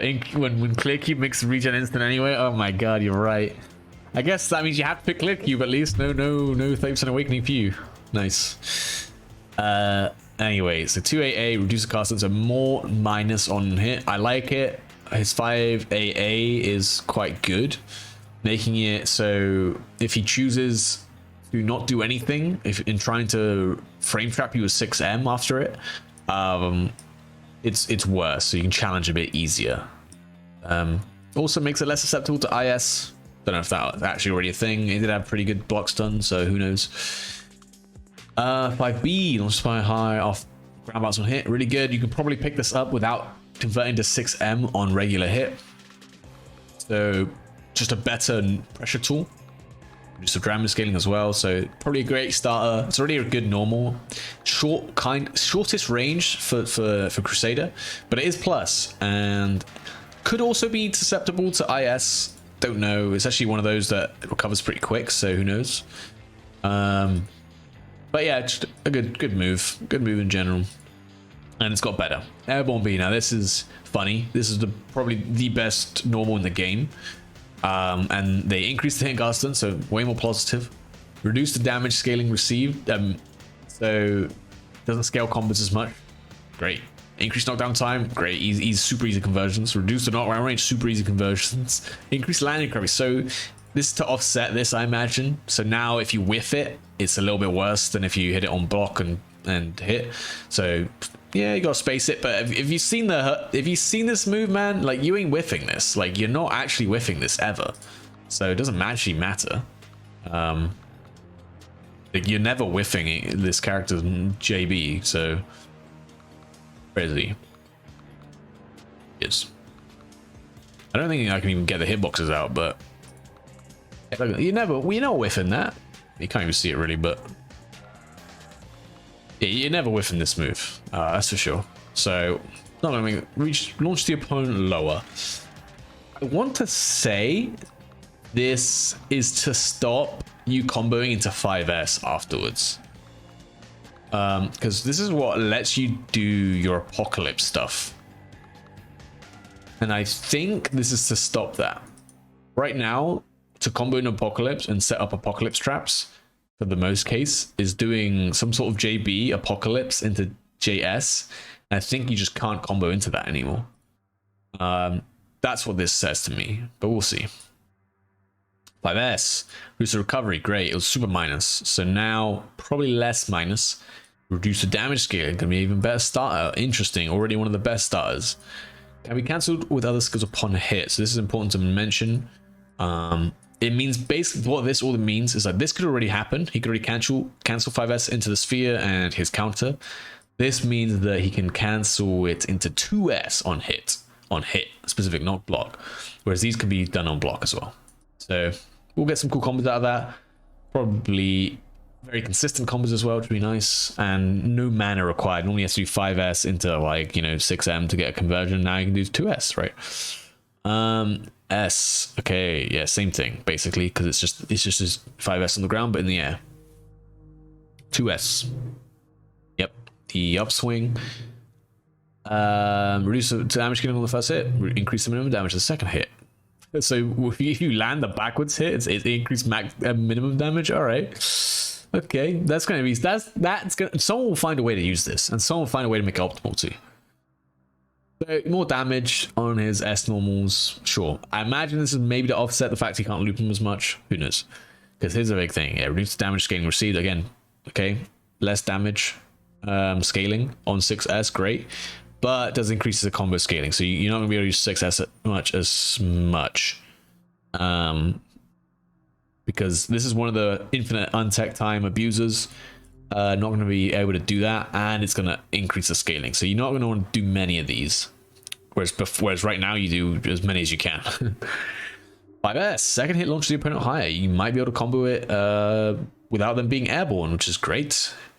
Good, because it's one of your best damaging moves, but it just ends your combo. So if you could do it early in a combo, great. You can do stuff with that, no doubt.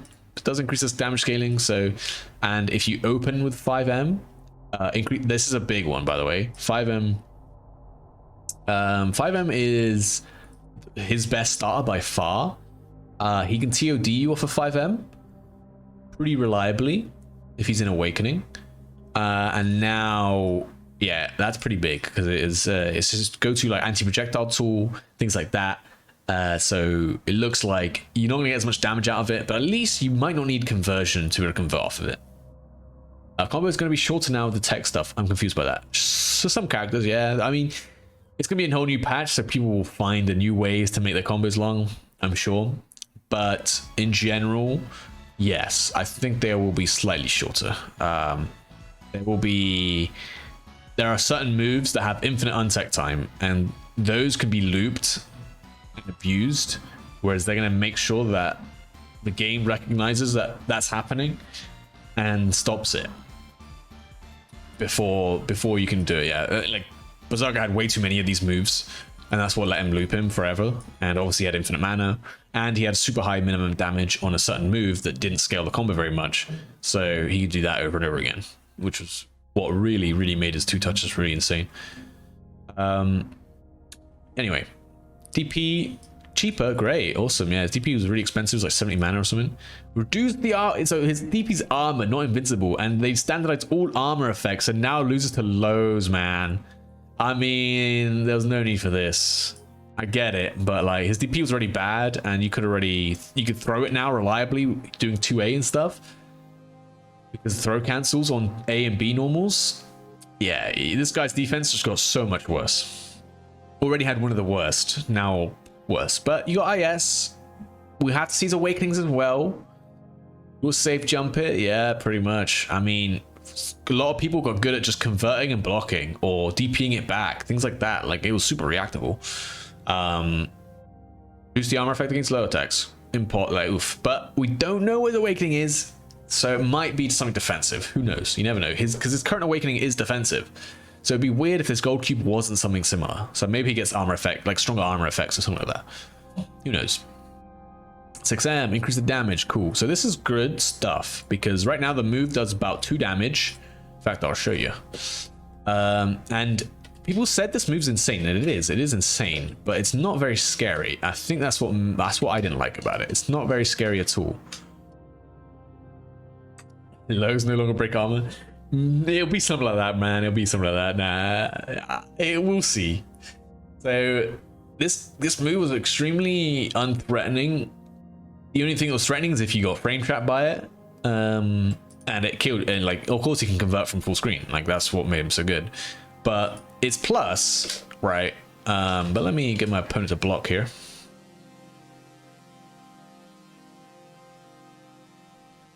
So check the chip. Check the chip. All right, actually, Okay, so I do 6M to frame trap someone, by the way. I'm plus like 6 here, right? Plus 6. Right. But I have just given my opponent access to conversion.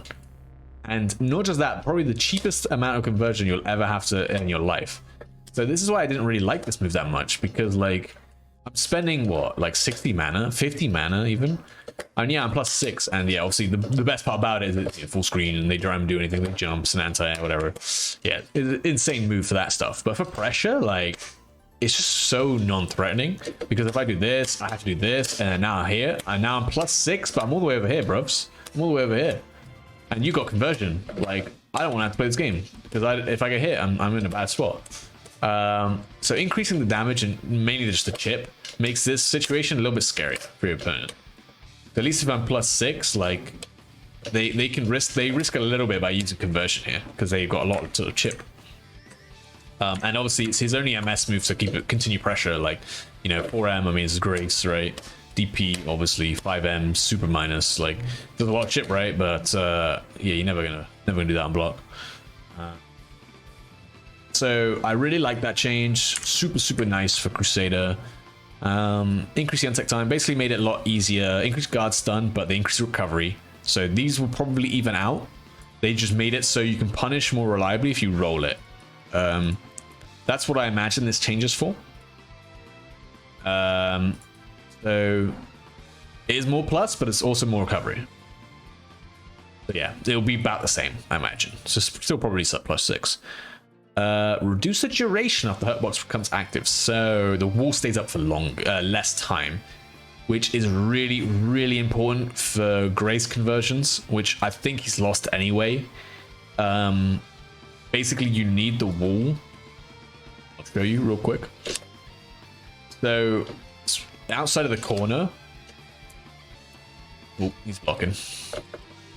Blocking though. So outside of the corner, you need the wall on certain conversions to stay long enough so that this doesn't push him out of the apocalypse range.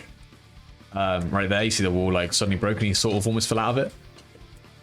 Is it? Oh, hey, Flowchart, Ken, how's it going? Give it to me straight. Is Crusader over Crusader? Yes and no. It depends what his awakenings are. Like, I think he's still kind of the same. His things got slightly worse, but he's still going to crumble on defense, but they made defense stronger now. So he's got more options on defense. His DP's way worse. 6M's better. His really good stuff is already really good. DP nerf's going to be hard to play around. Yeah, I'll agree. Like, the only saving grace is like they made his good stuff better, and let's be honest, like his DP should never work anyway against good players because they should react. Like, it's so slow, and so it was already like the only saving grace. It was already like pretty bad, so you shouldn't DP that often. Yeah, obviously the big thing, Grace, no armor effect. Actually, what am I doing? So anyway, we'll finish talking about the wall. So obviously, increased combo scaling received, so you don't want to wall too much in combos. Increase this is big. But we've seen that he gets more mana when he hits people anyway, so this probably won't mean much in combos. It was good to make bets on stagger pressure, but yeah, it gets kind of pretty useless. Yeah. Exactly, like it was already pretty rough. So the nerf sucks, but honestly, like it's not something you should be using much anyway. The only reason it sucks is like doing like walk up DP or something like that. If people can smash 2A, it'll work. But yeah, they made his good stuff better. Like JB is better. Like it's crazy. Don't know why they did that. And 5B could be really good, but now 5S is really good. They're like all his S normals are better. And yeah, he's just probably lost conversions into Grace. Probably pretty rough. He still has Apocalypse Strike Throw, and they made Apocalypse Strike Throw stronger. So that's probably a win condition now rather than guard breaking people. And yeah, like 5M better. Like they made a lot of his good stuff better. Like I said, wall doing actual chip damage now is huge. Depends on how much more it is.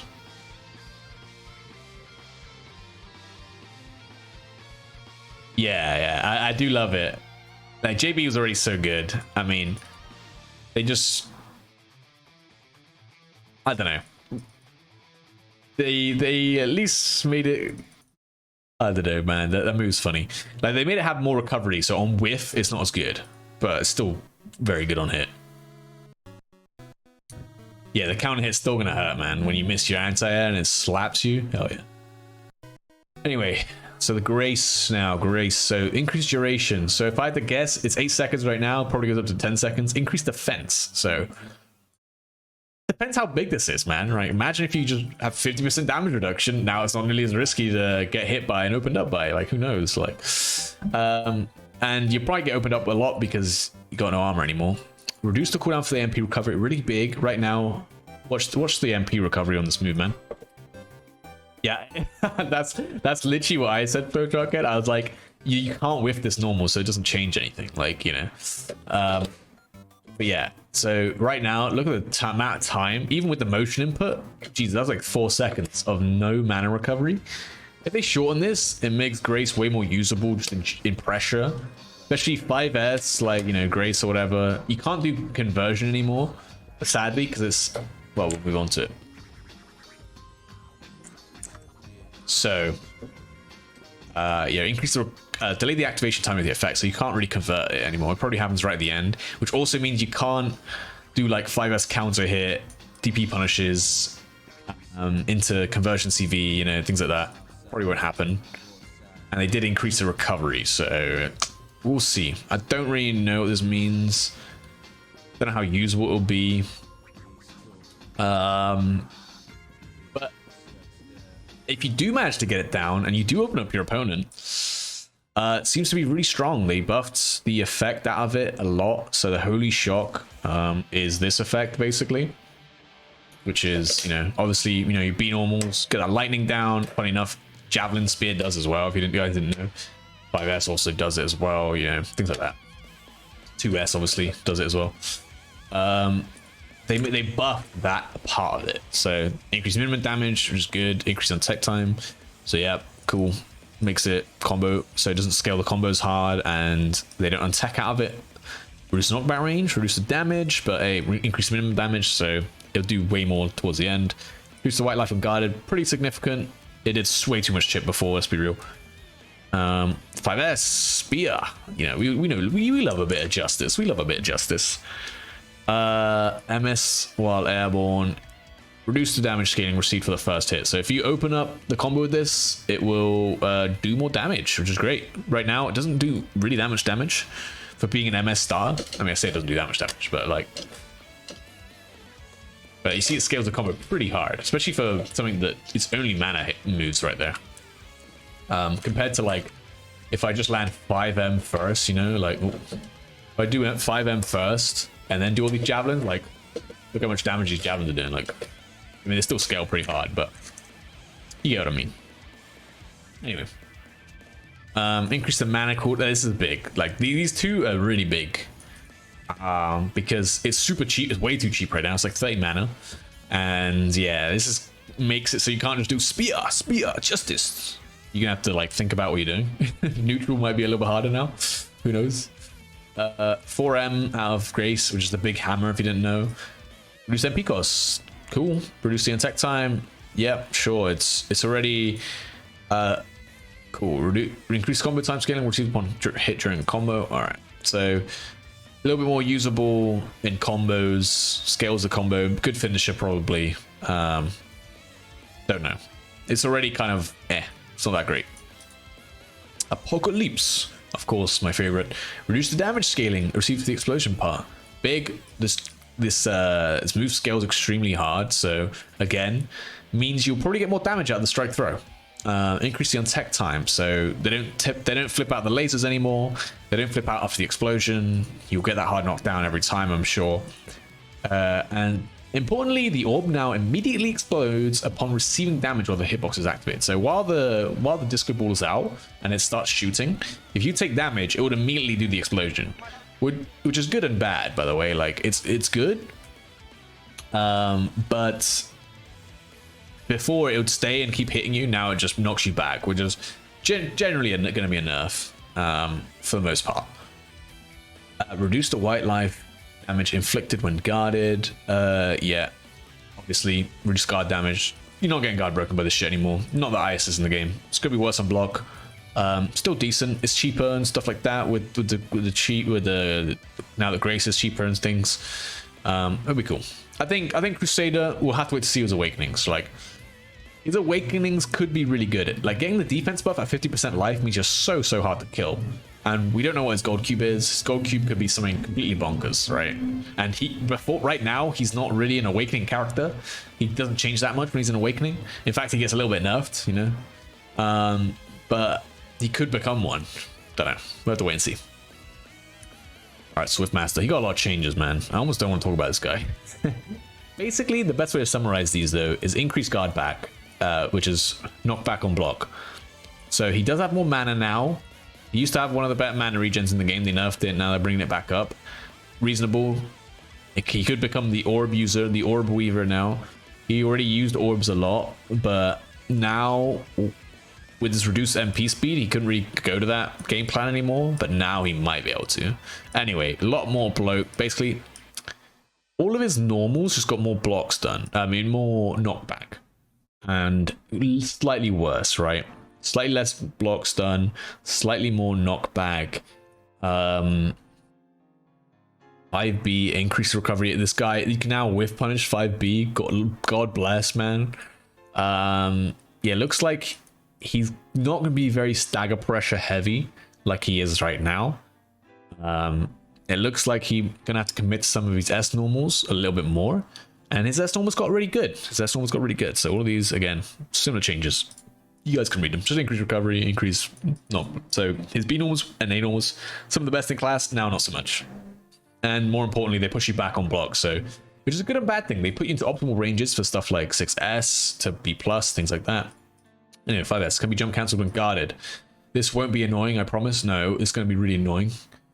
And reduce the knockback. So, funny enough, these combined are bad. If this has had increased knockback and can be jump cancelled, might be good. Combined, they're not so much. But jump cancelling is always good, always appreciated, I think. Increased recovery, cool. He has whiff recovery now. Awesome. Same thing. This one got... Oh, okay, JS has actually got more knockback on blocks. So you could do SJS, or you could do some crazy stuff, man. His block strings are still going to be so good. Anyway, increase the landing recovery. Cool. Again, you're rarely ever going to land with just JS. You're going to do the orb and dash around probably. Wind upper. Or knockback. Again, disgusting. Same as his B normals. He can now do wind upper while airborne. New move added. Okay, that'll be interesting. Don't know. We'll see. He could do 2S, then J2S, J2S. Can he link these with 5S? I wonder, man. I wonder. We'll have to wait and see. 6S, that's a tornado. Cool. You get slightly bigger window for the jump cancel. Cool.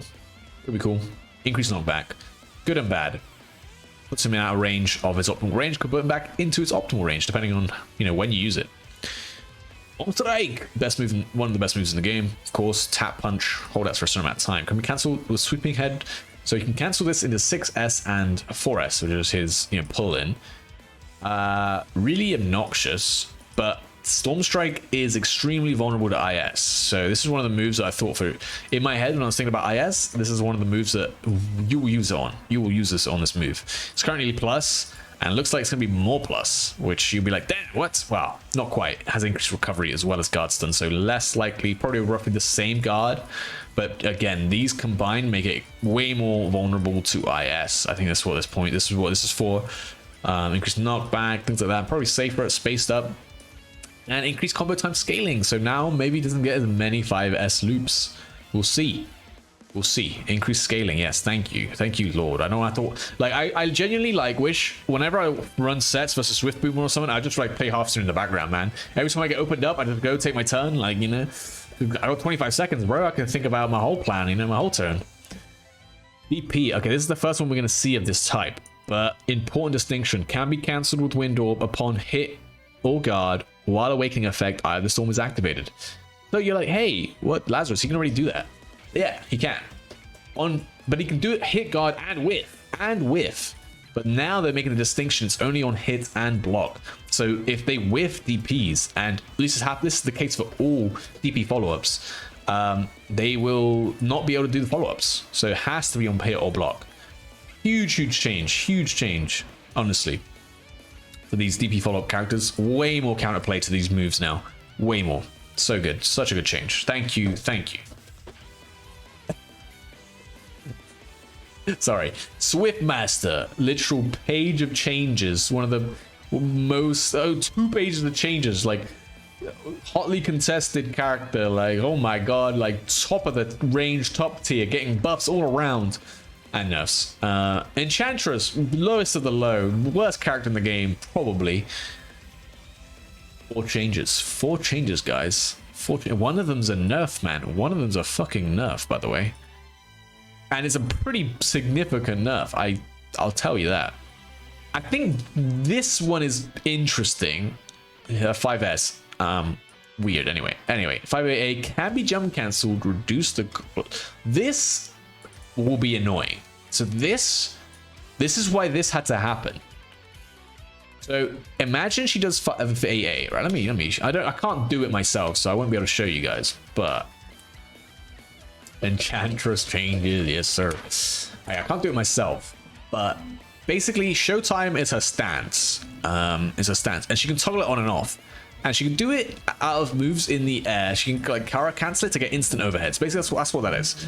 She can do this into instant overheads. So she can do Showtime into JA, for example. Increased recovery means the gap between her doing that and the JA coming out is more, and the reason for that is so this doesn't happen. Like, it's so she doesn't just do this shit that pull up on you, this into 50-50, like 50-50 right here, 50-50. Like every time you block this shit, it's 50-50. Like it would be. That's why they had to make the increased block stun. Like this shit into jump cancel, into like, I can't do it, but because I can't remember how you do it, but it's a weird character cancel. I remember that.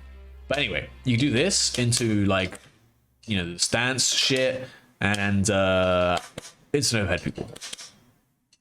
True, by the way, because they're in block stun, probably. So that's why that happened. That's why she got nerfed. Because yeah, she might be too good. Maybe, probably not. Let's be real. People have fatalities in the game. It's not the worst thing, especially with the scaling with J's. Yeah, exactly. Like the true. I don't know how much damage she would do. Can be cancelled with dash upon hit. So 2S is really cool. It's obviously the uppercut tool, like this move, right? It's really interesting and really obnoxious, by the way. But basically, what you have to know about it is that now she can do it on dash cancel. So one of the things she can do is she can have like the dole out, right? You know, like I'm trying to set this up so they're split up, but yeah. So she can have the dole out here, and then like, you know. Basically, this hits. I'm pretty sure she can follow it with a dash. I don't know how it works with the doll, but it will be cool. Obviously, very plus. So you can do this dash and then probably get a command throw mix-up, right? Obviously, mix-up loose terms, 30 frames, by the way, and it's still just as slow. So, you know, but you might get some people with that. Can be cancelled with Showtime and Scene. Can be used without connecting against the opponent. So that is her air fireball. So right now, what happens is she does it, and yeah, she lands, right? So what this is going to mean, she's going to be able to do this, and then she'll be able to do her stance, and then instant overhead you. It'll be a mix-up tool, basically. She'll get some... There'll be Oki, where she does this sort of meaty, you wake up into it, and then it's like a 50-50, right? She'll either go this, low, or she'll do this, and then stance, overhead. That's, again, why the stance had to be slower, again, so you don't get real 50-50 meterlessly. Obviously, I'm trying to see my inputs right there. Can't do it, because it's not in the game yet. Yeah. It's a good change, I think. She got mix, it's just not quite as good. Again, we don't know what she's another character. We have no idea what her gold cube could be, and it could be crazy. It could be crazy. I'll get my one sec.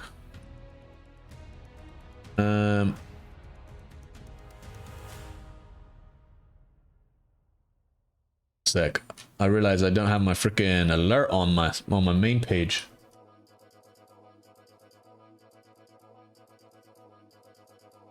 But I'm like, where's my sub alert? There we go. My follow alert. There it is. Now it's on the screen where it should be.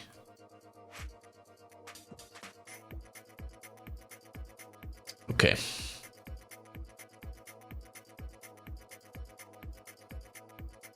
All right, that should be good. Cool. Sorry. But yeah, Enchantress, cool changes for sure. I think we'll have to wait and see what her awakening is. The rest of the stuff is whatever. She got more mixed, essentially. She can go command throw mix. She got overhead low stuff. Don't know if that's what she needed. I don't know. I'm not an Enchantress player. Kunoichi. Fireball. A fireball can be connected against knockdown opponents. So OTGs.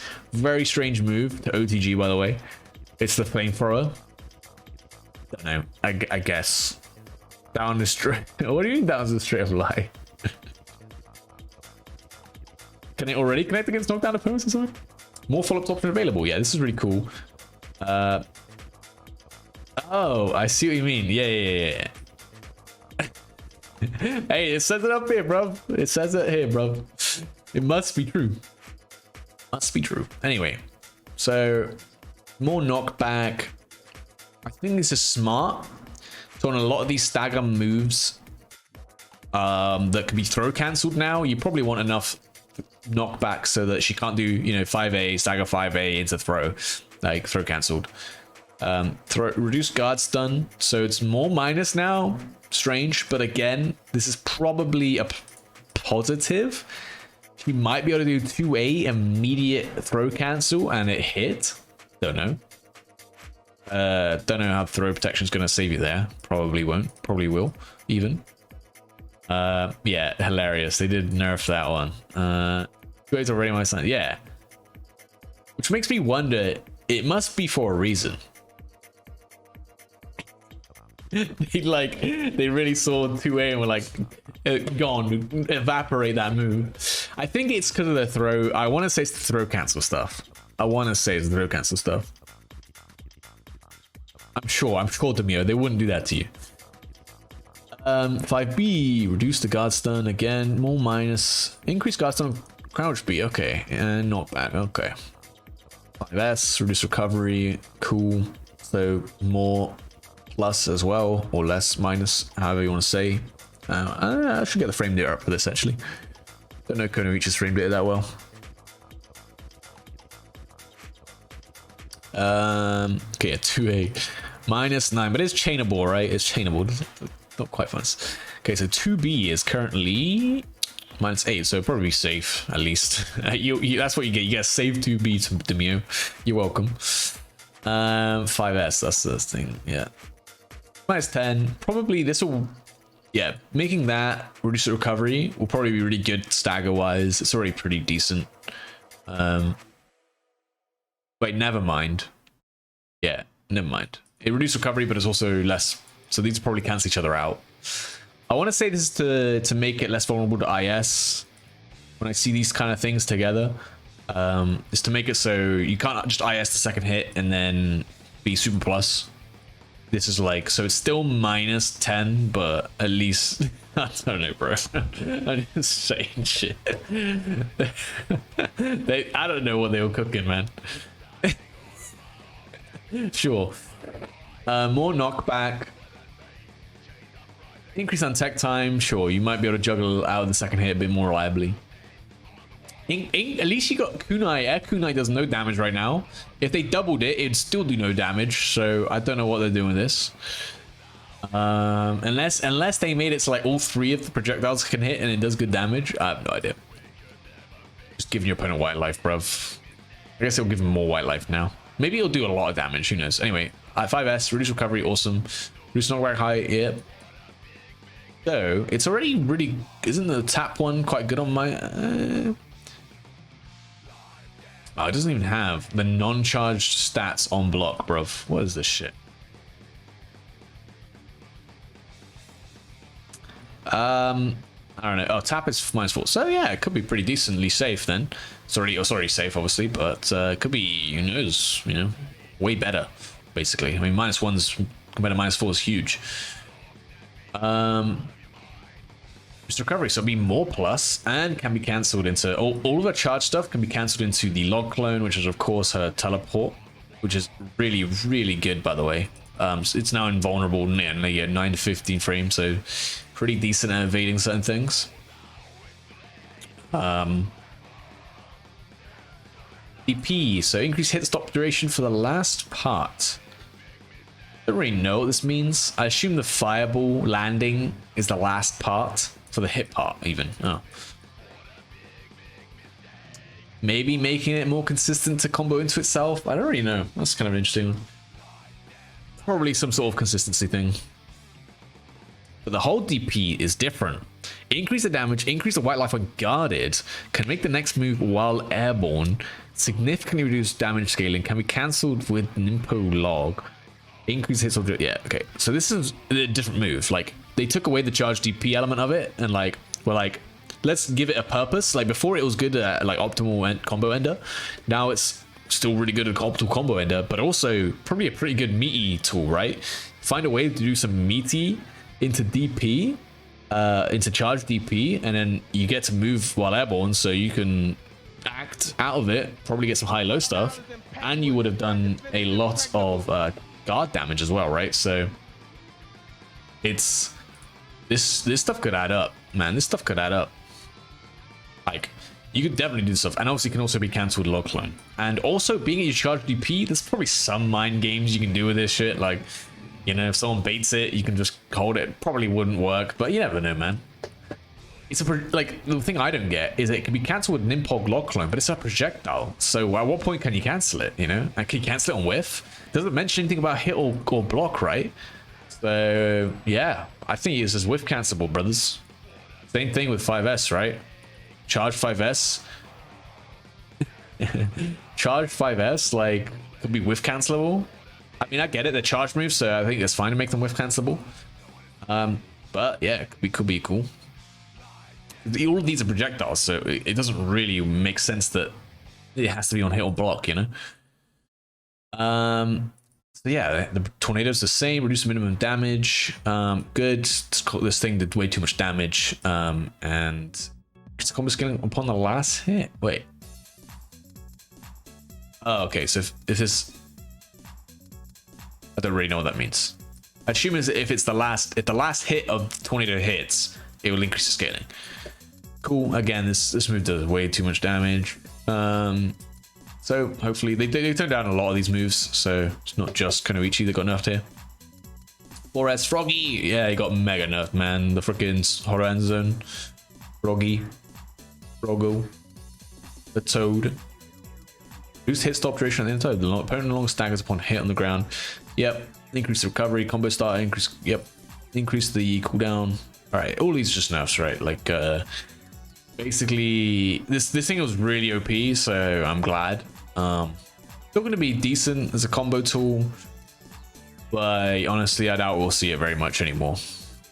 And yeah, I mean, the charged one, and keep in mind that Kunoichi's gold cube will probably still be something about her being able to charge her moves quicker, right? So, yeah, this could be really obnoxious. Again, at what point can you cancel it, you know, with the fully charged stuff? Imagine you do fully charged frog on block, and you can just teleport behind them or on top of them, and now you got a high-low with the froggy, man. You know? If they don't manage to interrupt it, like, sheesh, that could be good. But yeah, more expensive, things like that. This is really annoying. You hate to see this. They buffed JM, which is the most obnoxious move in the game. Oh, at least that Kunoichi has. Reduce the MP cost. It's already cheap as hell, though. And then, oh god, they reduced the guard of the MS charge, so you super plus, you probably get a high-low off of it. True block string. Oh, it's already so obnoxious, man. We're gonna see it more and more often now. Burning Stigma, increased damage scaling, reduce the untech time. So easy to combo out of, right? Actually, no, hard. Wait, reduce the untech time. Yeah, so can't combo for as long, does less damage, and if it's opening up your opponent, does less damage. Ooh, still crazy good, but yeah, you won't be able to get as big conversions out of it. Ghost Blade's changes are weird. I don't really know what to make of them until we get to play around with them. B, just a bigger hitbox, sure. Great. Reduce the lower hitbox. No more instant overhead, boys. No more instant overheads. That's what this means, by the way. That's what this means. Can't instant overhead this move anymore. Probably for the best. They took them all out of the game. His just happened to stay in. Just because of how it worked. Good riddance, I guess. Kind of a shame. I played him in the matchups where I could do this because it was funny and made the matchups really easy. Can't do that anymore. 5S. Reduce the guard stun for the third and fourth hit. Right. Maybe make some less susceptible to IS. Make some more minus. Who knows? You can cancel out of it though, so it's whatever. No more easy wins. Yeah, I know. Feels bad, man. 2S. Reduce damage scaling. I don't know why they do this. 2S is already incredibly... is one of your best starters. So now it does more damage. 6S, reduce damage scaling. That makes sense. This thing did scale your combos quite a lot. But now, if it's your opening hit, which it is going to be quite often because this is your 6S conversion tool, you're going to use this quite a lot and you might catch people out with it a lot. So it's going to do a lot of damage. Or at least you're not going to be able to do as long of a combo. So you're going to have to get those hit confirms in there. Okay. Oh, so this is the last follow-up. So the second hit, after the third hit. So yeah, the third hit, you won't be able to combo out of for as long. Cross slash, hit along the opponent lower. Probably makes it easier in combos, I think this is what this means. And maybe a little bit harder to convert out of, but whatever, you're not really using it as a conversion tool anyway. It's more of a combo tool. And it's plus on block, so that's when you're going to use it. 5S. So now you can delay the cancel a little bit more into the follow-up. Pretty big. Increase the damage of the second hit. Sure, why not? Give him more damage. He's already got so much damage, man. What the hell? And can be jump cancelled. This is just combo consistency. However, tell me where it says on hit. Tell me where it says on hit. Tell me where it says on hit. It doesn't. It means you can do this on block. You can do this on block, guys. So 5S to 5S follow-up. Jump cancel on block. Insane, because it's already... they made it easy to hit confirm and said you don't have to hit confirm it. Kind of funny. That'll be an annoying ass move now. Still expensive, and he didn't get any mana regen buffs or anything like that, so who knows? Maybe need, you know, still expensive to go for. 6 AMS, cool. Increase the untech time. So after the first hit, so yeah, now it's easy to convert out of. This move is way too hard to convert out of for no reason. It's a good anti-air, but you just never got to pick up out of it. It's so hard. Moves up the cancel time for Ghost Retracer. I assume that's a teleport, which means you can teleport to it earlier. Same thing with 4M. Probably won't make much of a difference. We'll see, depending on what his awakenings are. Another character we don't know what his gold cube is. Could be different. Alright, Hitman, everyone's favorite man. Jumpborn at B, reduce the hitbox. Cool, so now no more instant overheads shenanigans, or at least not as easy instant overhead shenanigans. Increase pushback on block. Decent. Reduce the hit stun. So basically, not only are you not instant overhead people with it, you're not getting conversions if you do. So good luck. Yeah, dang good. Good riddance, right? He's had that for too long. JB, too good. Good mix-ups. But he got some of the stuff. 6S can now be jump cancel on the first hit again. Doesn't say anything about on block or on hit, so it is also on block. You can only assume that. 6S on block and the jump cancel stuff will be fun to play against, I'm sure. Increase the untech time against the first hit. Cool. Makes it easier to combat of. In conversions, awesome. The first hit launches the opponent higher. Juggles, I guess. Who knows? S4 airborne, increase the untech time, cool. Sometimes they fall out of the follow-ups, so nice, more combo consistency, more loops, I guess. Launch the opponent higher, yeah, again, more consistency. Increase landing recovery, so now will be a lot more punishable on block. 10 and wash after now. He's smoke, no more JB. And, oh, we're not even to the best part, fellas, we're not even to the best part. Anyway, 2ms Bill Drill, bro. Did you ever guys ever know that's what freaking Hitman's DP was called? Bill Drill? Because I sure as hell didn't, bro. I sure. Yeah, anyway, super cringe. Can be cancelled with Shattering Strike, Battle Command. Oh, sheesh, Shattering Strike. On hit, on guard. Again, we talked about this with Hitman, with Swiftmaster. It means you can't do it on whiff. It means you can't do it on whiff anymore, I don't think. So, yes, Hitman's was the most egregious, because if he didn't even need necessarily conversion to keep his safe, he just needed to be far enough away. And if you could just DP in neutral and you couldn't whiff punish it because the follow-ups come in, you're getting counter hit for 90% of your life. So now you can. Hooray, hooray. Can be jump cancelled on hit. 6M on build. I know, bruv. I bet his name's Bill. I bet this guy's a Bill, bruv. I bet he's a Bill. Oh, hello, Dada. Okay, 6M. Caracol. Can we jump cancel on the hit? So the hit parts hit. Oh, okay, the hit parts on hit or guard. Really cool. I don't know if this is any good. Gonna be honest. Because 6M, most of the chip and damage is on the boomerang part of it. It depends if the boomerang part, if you can jump cancel it after the boomerang's out. That'll be insane if you can. You get some good mix-ups off of that. So you do 6M, jump cancel, the boomerang still got them in block stun, and then you can go for a bit of a high-low shenanigans. Will be cool.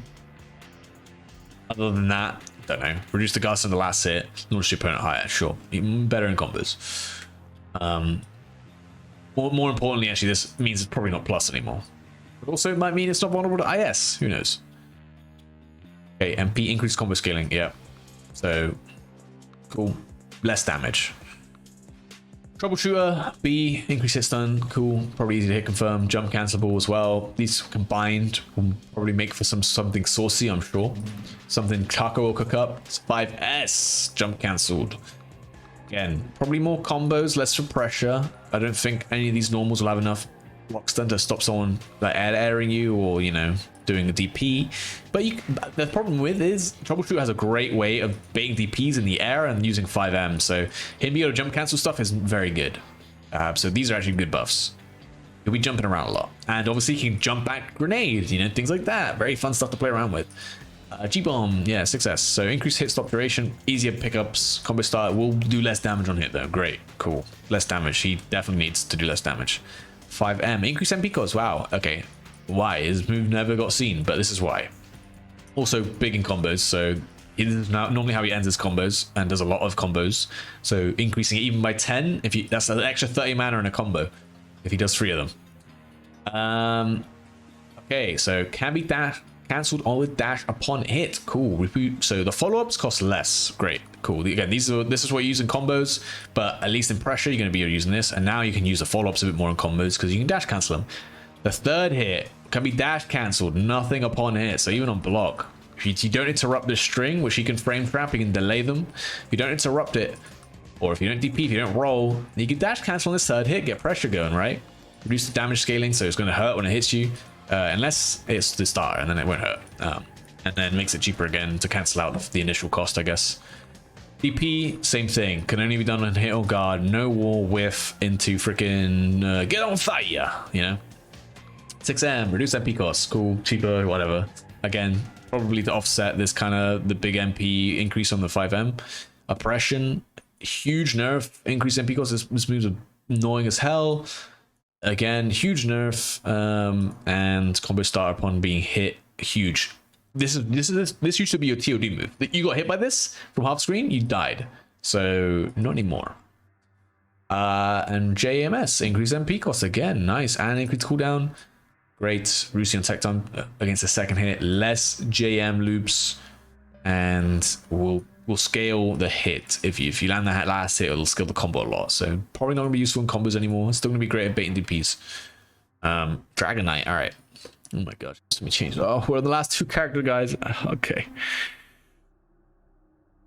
I can do this. 5A can be cancelled with crouching A. Really, really annoying. This character's already too good, but this is annoying.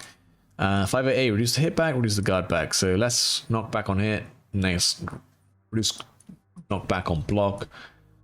More consistent pressure, basically, and more consistent combo. She didn't really use 5AA that much. She mainly used 2A, so now has a good reason to. Stand B, reduce knockback range. From what Combo was saying, it's probably just for combos, like, just so you can combo a bit easier. Into 2S. 5S, can we cancel shield uppercut? Bring up this character, because I forgot. 5S is. Cancel the shield uppercut. This is 2S. 5S can be cancelled in 2S. Oh, it's the whole charge. Of course, yeah. I don't really know. This also means on block, but can only be used once in a single combo. Don't know. 2S can also be cancelled straight into 5S charged. So right now, this is what it'll look like. So this is 5S, right? So you can cancel this into 2S, which then 2S is now... So you can do this into 2S and then jump cancel, right? 2S jump cancel. So kind of annoying pressure for sure. 2S and then frame trap you. That's going to be annoying. So she can do this and then delay jump, right? Delay jump. Delay jump. And then when you start thinking, oh, she's going to delay jump, I'll press. She does this and then frame traps you. Smoked. You're dead. Goodbye. Unlucky. That'll be annoying. That'll be very annoying. 6S, increase guard stun. So yeah, also moves up the time, so you can jump cancel earlier or change the timing. I don't know what that means. It's not back range, increase guard stun, probably way better on block then. This is the jump, by the way. Like, yeah, looks like she'll get, if you let her rock with this on block, she will probably be able to high-low you a bit. 4S, of course, the little dive kick that she does. First hit knock back the opponent far downward. So this is interesting. This might mess up her combos. This might mean she might not be able to loop this continuously. It looks like the first hit just immediately plunges them downwards, whereas before you're trying to like aim at like hitting the first hit. I don't know, I'm not a DK player, so yeah, there's some big nerfs, but there's also some huge buffs. So like it's impossible to tell, and huge system changes. The games will be different, and we'll find out tomorrow, right? Whenever the update drops. 5S, while airborne, move the cancel time window, moved up the cancel time window. So you might be able to air, I guess you can air dash earlier or later. I don't really know what this means. Move up is so weird. Or it could just mean increased. So increase the cancel, so you can cancel into flight later, earlier. I don't know, man. Increased landing recovery, huge. She could just, this is really obnoxious to deal with, right? She just 5S'd. She JS into JS, and you couldn't really punish. Now at least if you roll through, it's a good chance you can punish. We'll see. Astra. Okay, this dog, by the way, no longer does 12 billion damage per second. So this is the fiery spin from Astra. Yeah. Yeah, I think that's what it is. Card art break DK. I think it's that, right? I think it's that. S while summon Astra. I don't know, man. I'm pressing S. What do you think I think? It is. All right. Yeah. So reduce the minimum damage. This would one shot you, right? Like this is what she just. It just every loop did like 200 damage, and she got 3 of them. So like Jesus. Increase MP recovery, cool. She has an awakening that will kind of negate that anyway, but whatever. DP, reduce the cost of the first hit. Makes it a lot easier to punish. One of the harder DPs to punish for some reason. Made it a little bit easier, sure. Best DP in the game, got a little bit worse. Oh no, the dog is finally dead. I know, I'm so happy. 6M, reduce the attack duration, so less active frames. Is the way I read that. Less active frames, I mean, it's a pretty active move, right? Oh, I forgot. There's a lot of active frames there. But yeah, less active frames, cool. Sure. MS, the flights. Moved up the time window for various follow-up actions. Don't know. Don't know if that means you can do them earlier or later or what's going on with that. Moved up is such a weird word to use, right? And now it's your boy, Lost Warrior, the Found Warrior perhaps after these patches, but overall the use of standard attacks is enhanced. Mysterious Slash can be jump cancelled. Airborne strategy is enhanced. Now the jumping attacks can be used during a Mysterious Slash aerial. So guys, this guy is a real anime character now. 5A reduced recovery. It's already pretty safe. In fact, it's really good. 5A is already good. It's just Whistle crouches. That's the only thing. They didn't buff that, so still got that, but at least it's way more useful, right? Only -4. I imagine it's going to 0. 5AA reduced recovery. It's 0 right now. It's going to be plus. It's plus, brother. It's plus. Reduced recovery on 2A. Amazing. This move really, really good. -3. It's just the start's pretty long, but you know what? Making this a way better. Amazing. Thank you. Thank you. Thank you. 2B. Launches the opponent higher. Huge change, by the way. Oh, 5B even. 5B reduced recovery. 5B is obnoxious. Only -2. Imagine if they made this shit plus. The hitbox is trash, though. But if they make this plus, amazing move. Amazing. Crouching B. Launch the opponent higher. Again, this is a big change. Right now, 2B, one of your better pokes. And obviously hits low. Good way to check people. But you can't hit confirm it. You cannot hit confirm this. Look how disjointed that is, by the way. You cannot hit confirm this move. Because if I try and confirm that hits, and then, apart from on counter hit, you can get it on counter hit. But what's on counter hit off for now? Like if I try and delay this 5M, we'll whiff. And they take out, right? No hard knockdown. Okay. But if I just do it immediately, yeah, I got a combo. But now I will likely be able to hit confirm that. Makes it easier for using combos, things like that as well. So pretty big change to the 2B. Just making it confirmable is just so good. 5S can be jump cancelled. So yeah, this is going to be the most annoying move in the game now, I think. So obviously this is the guard check move. Do this shit. He already do this. Like his they gave him the JS in the last patch, right? It's just like this air slash. And if you do it TK perfect, it's +3. It's +3. Like this is still +3 right here. But now I can just jump cancel this. And the thing is about jump cancels on Lost Warrior, there's a reason why he doesn't have many. It's because he can do shit like this. Like what are you gonna do? What are you gonna do? And then oh by the way, I'm over here now, you know? And in the next patch, guess what? So this I'm in landing like the entire way down, right? Like I can't do anything on whiff here. Obviously I can't even use that mess moves. But if I hit on block, no, I can do that, right? But look at this change, man. Look at this freaking change, man. Airborne. So can be cancelled with airborne A and B without connecting against your opponent. Bro, you guys, everyone is cooked. Everyone is cooked.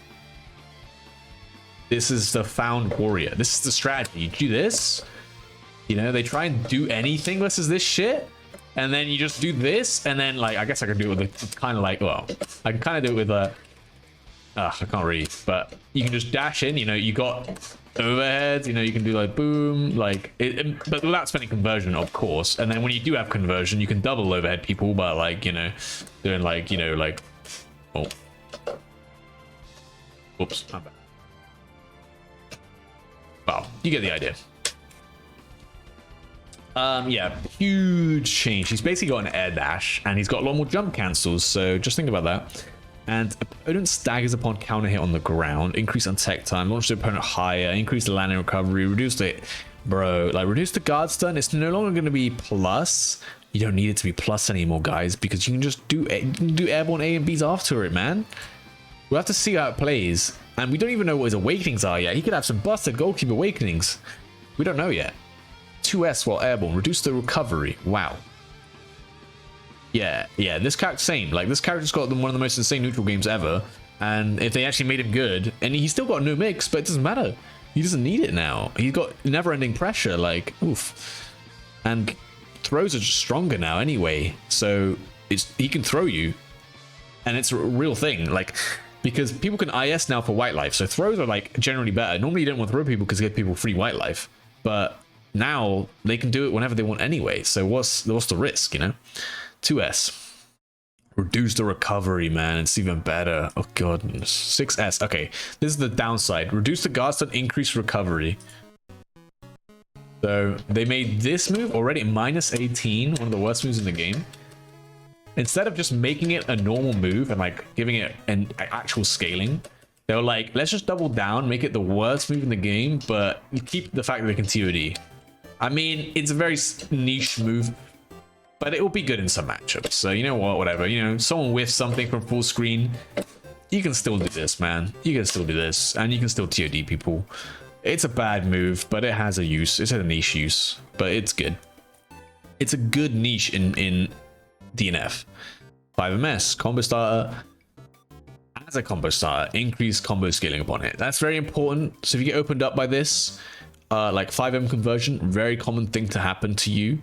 You're not dying, but you're probably still dying if you get hit.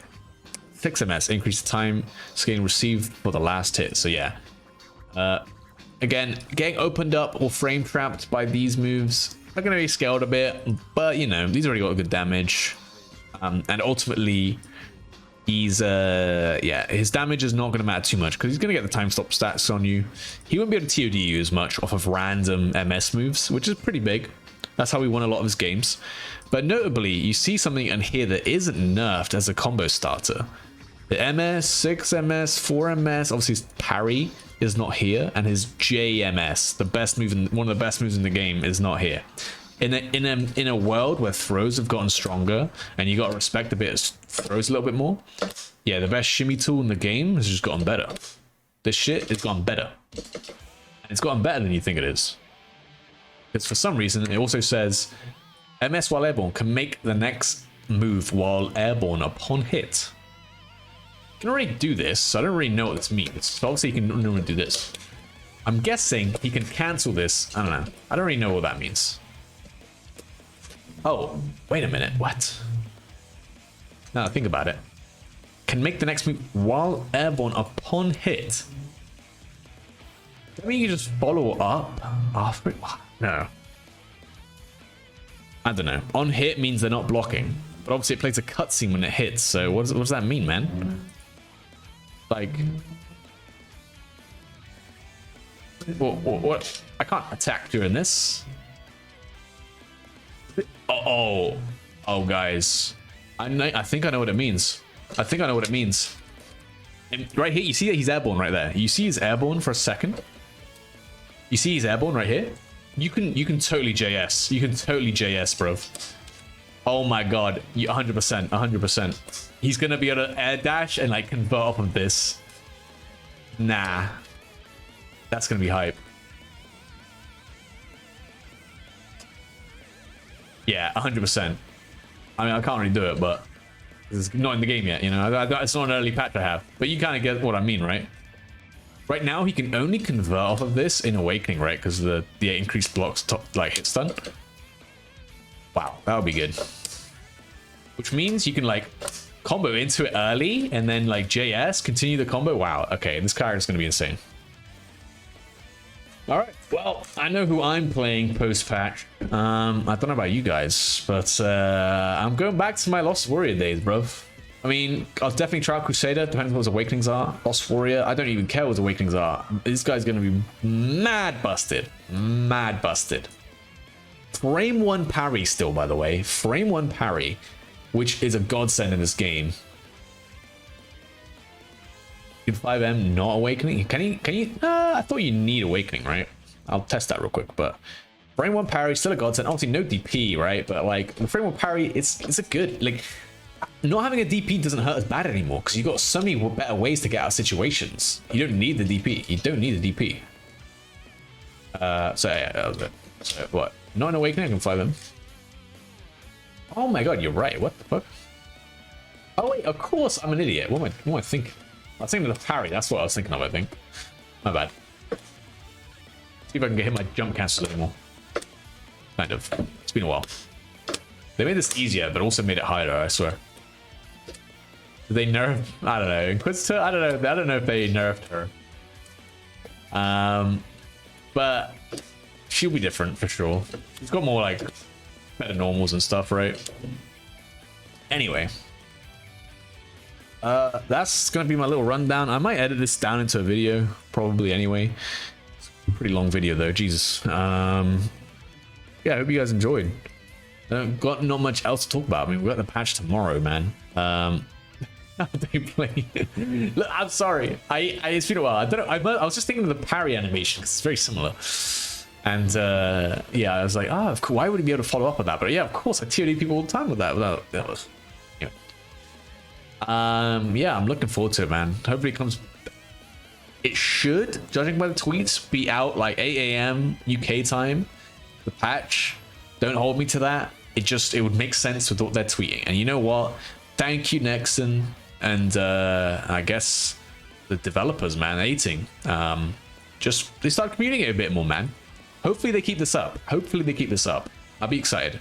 Obviously, Spectre's coming tomorrow as well. Got a new patch to play with. There's so much to look forward to. It's gonna be a great time, honestly, and I hope they keep this level of consistency, communication up. It's the only thing I ask for. I think we earned it this much. The past like 7 days where they've been releasing stuff every day has been blissful. And you know, the next character is going to be coming pretty soon, autumn, right? So it's not even going to be that long of a wait, assuming they stick to a schedule. We'll see though. We'll have to wait and see. But for now, yeah, thanks guys for coming to my little review on the patch notes. Hopefully I spoke enough and well, and thanks for stopping by. I think yeah, we'll have to play around tomorrow. Maybe I'll stream tomorrow as well, who knows.